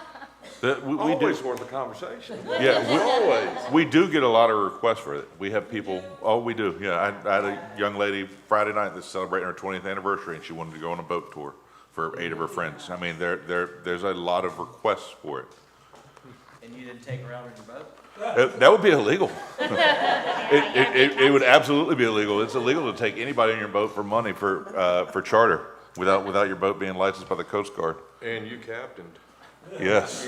Why don't you get with Ms. Winslow and see if through her resources you might be able to put something tangible out there? And Captain Judy's boat tours. Yes, so it would be an RFP process where we'd seek out any interested vendors. So is the council interested in? So what do you do in that, Amy? Do you give them a exclusive license to operate a tour out of Smithfield? I mean, is that the lure of how we can do To it? make it lucrative, I would think so. Yeah. You could do that. Mm-hmm. Okay. I don't know that you could do that. No, I don't either. I don't know how you do it. I mean, I can't do that. If it's not something we could I license go it. buy a boat and get licensed, I think I can get boat tours anywhere I want to. Okay. Yeah. But if we put out an RFP and we said, the winner of the RFP leaves from this certain place, And it's town sponsored? yeah. Or at least I don't know. endorsed or something. Well, we can provide Right. a guide, we already do that. Yeah, they can write the history We just part need of a boom it. Yeah. And a captain. and a captain. Legal.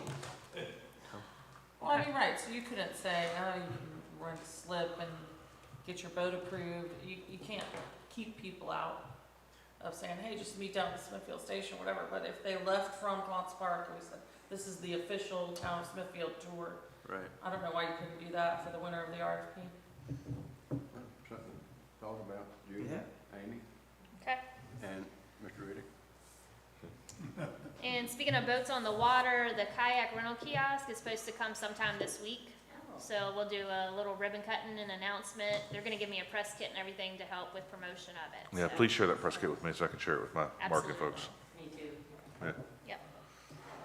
And the Windsor Castle Foundation is meeting regularly again. We have our monthly meeting tomorrow night at the Manor House. And so they're starting to put together an amenities campaign for Windsor Castle Park for some new play equipment, expanding parking, real deal bathrooms. So all kinds of fun stuff happening for the What are park. real deal bathrooms? What's that? What are real deal bathrooms? Not So- Porta Johns. Yeah. Not a porta john, Not right? Porta Johns. Flushable.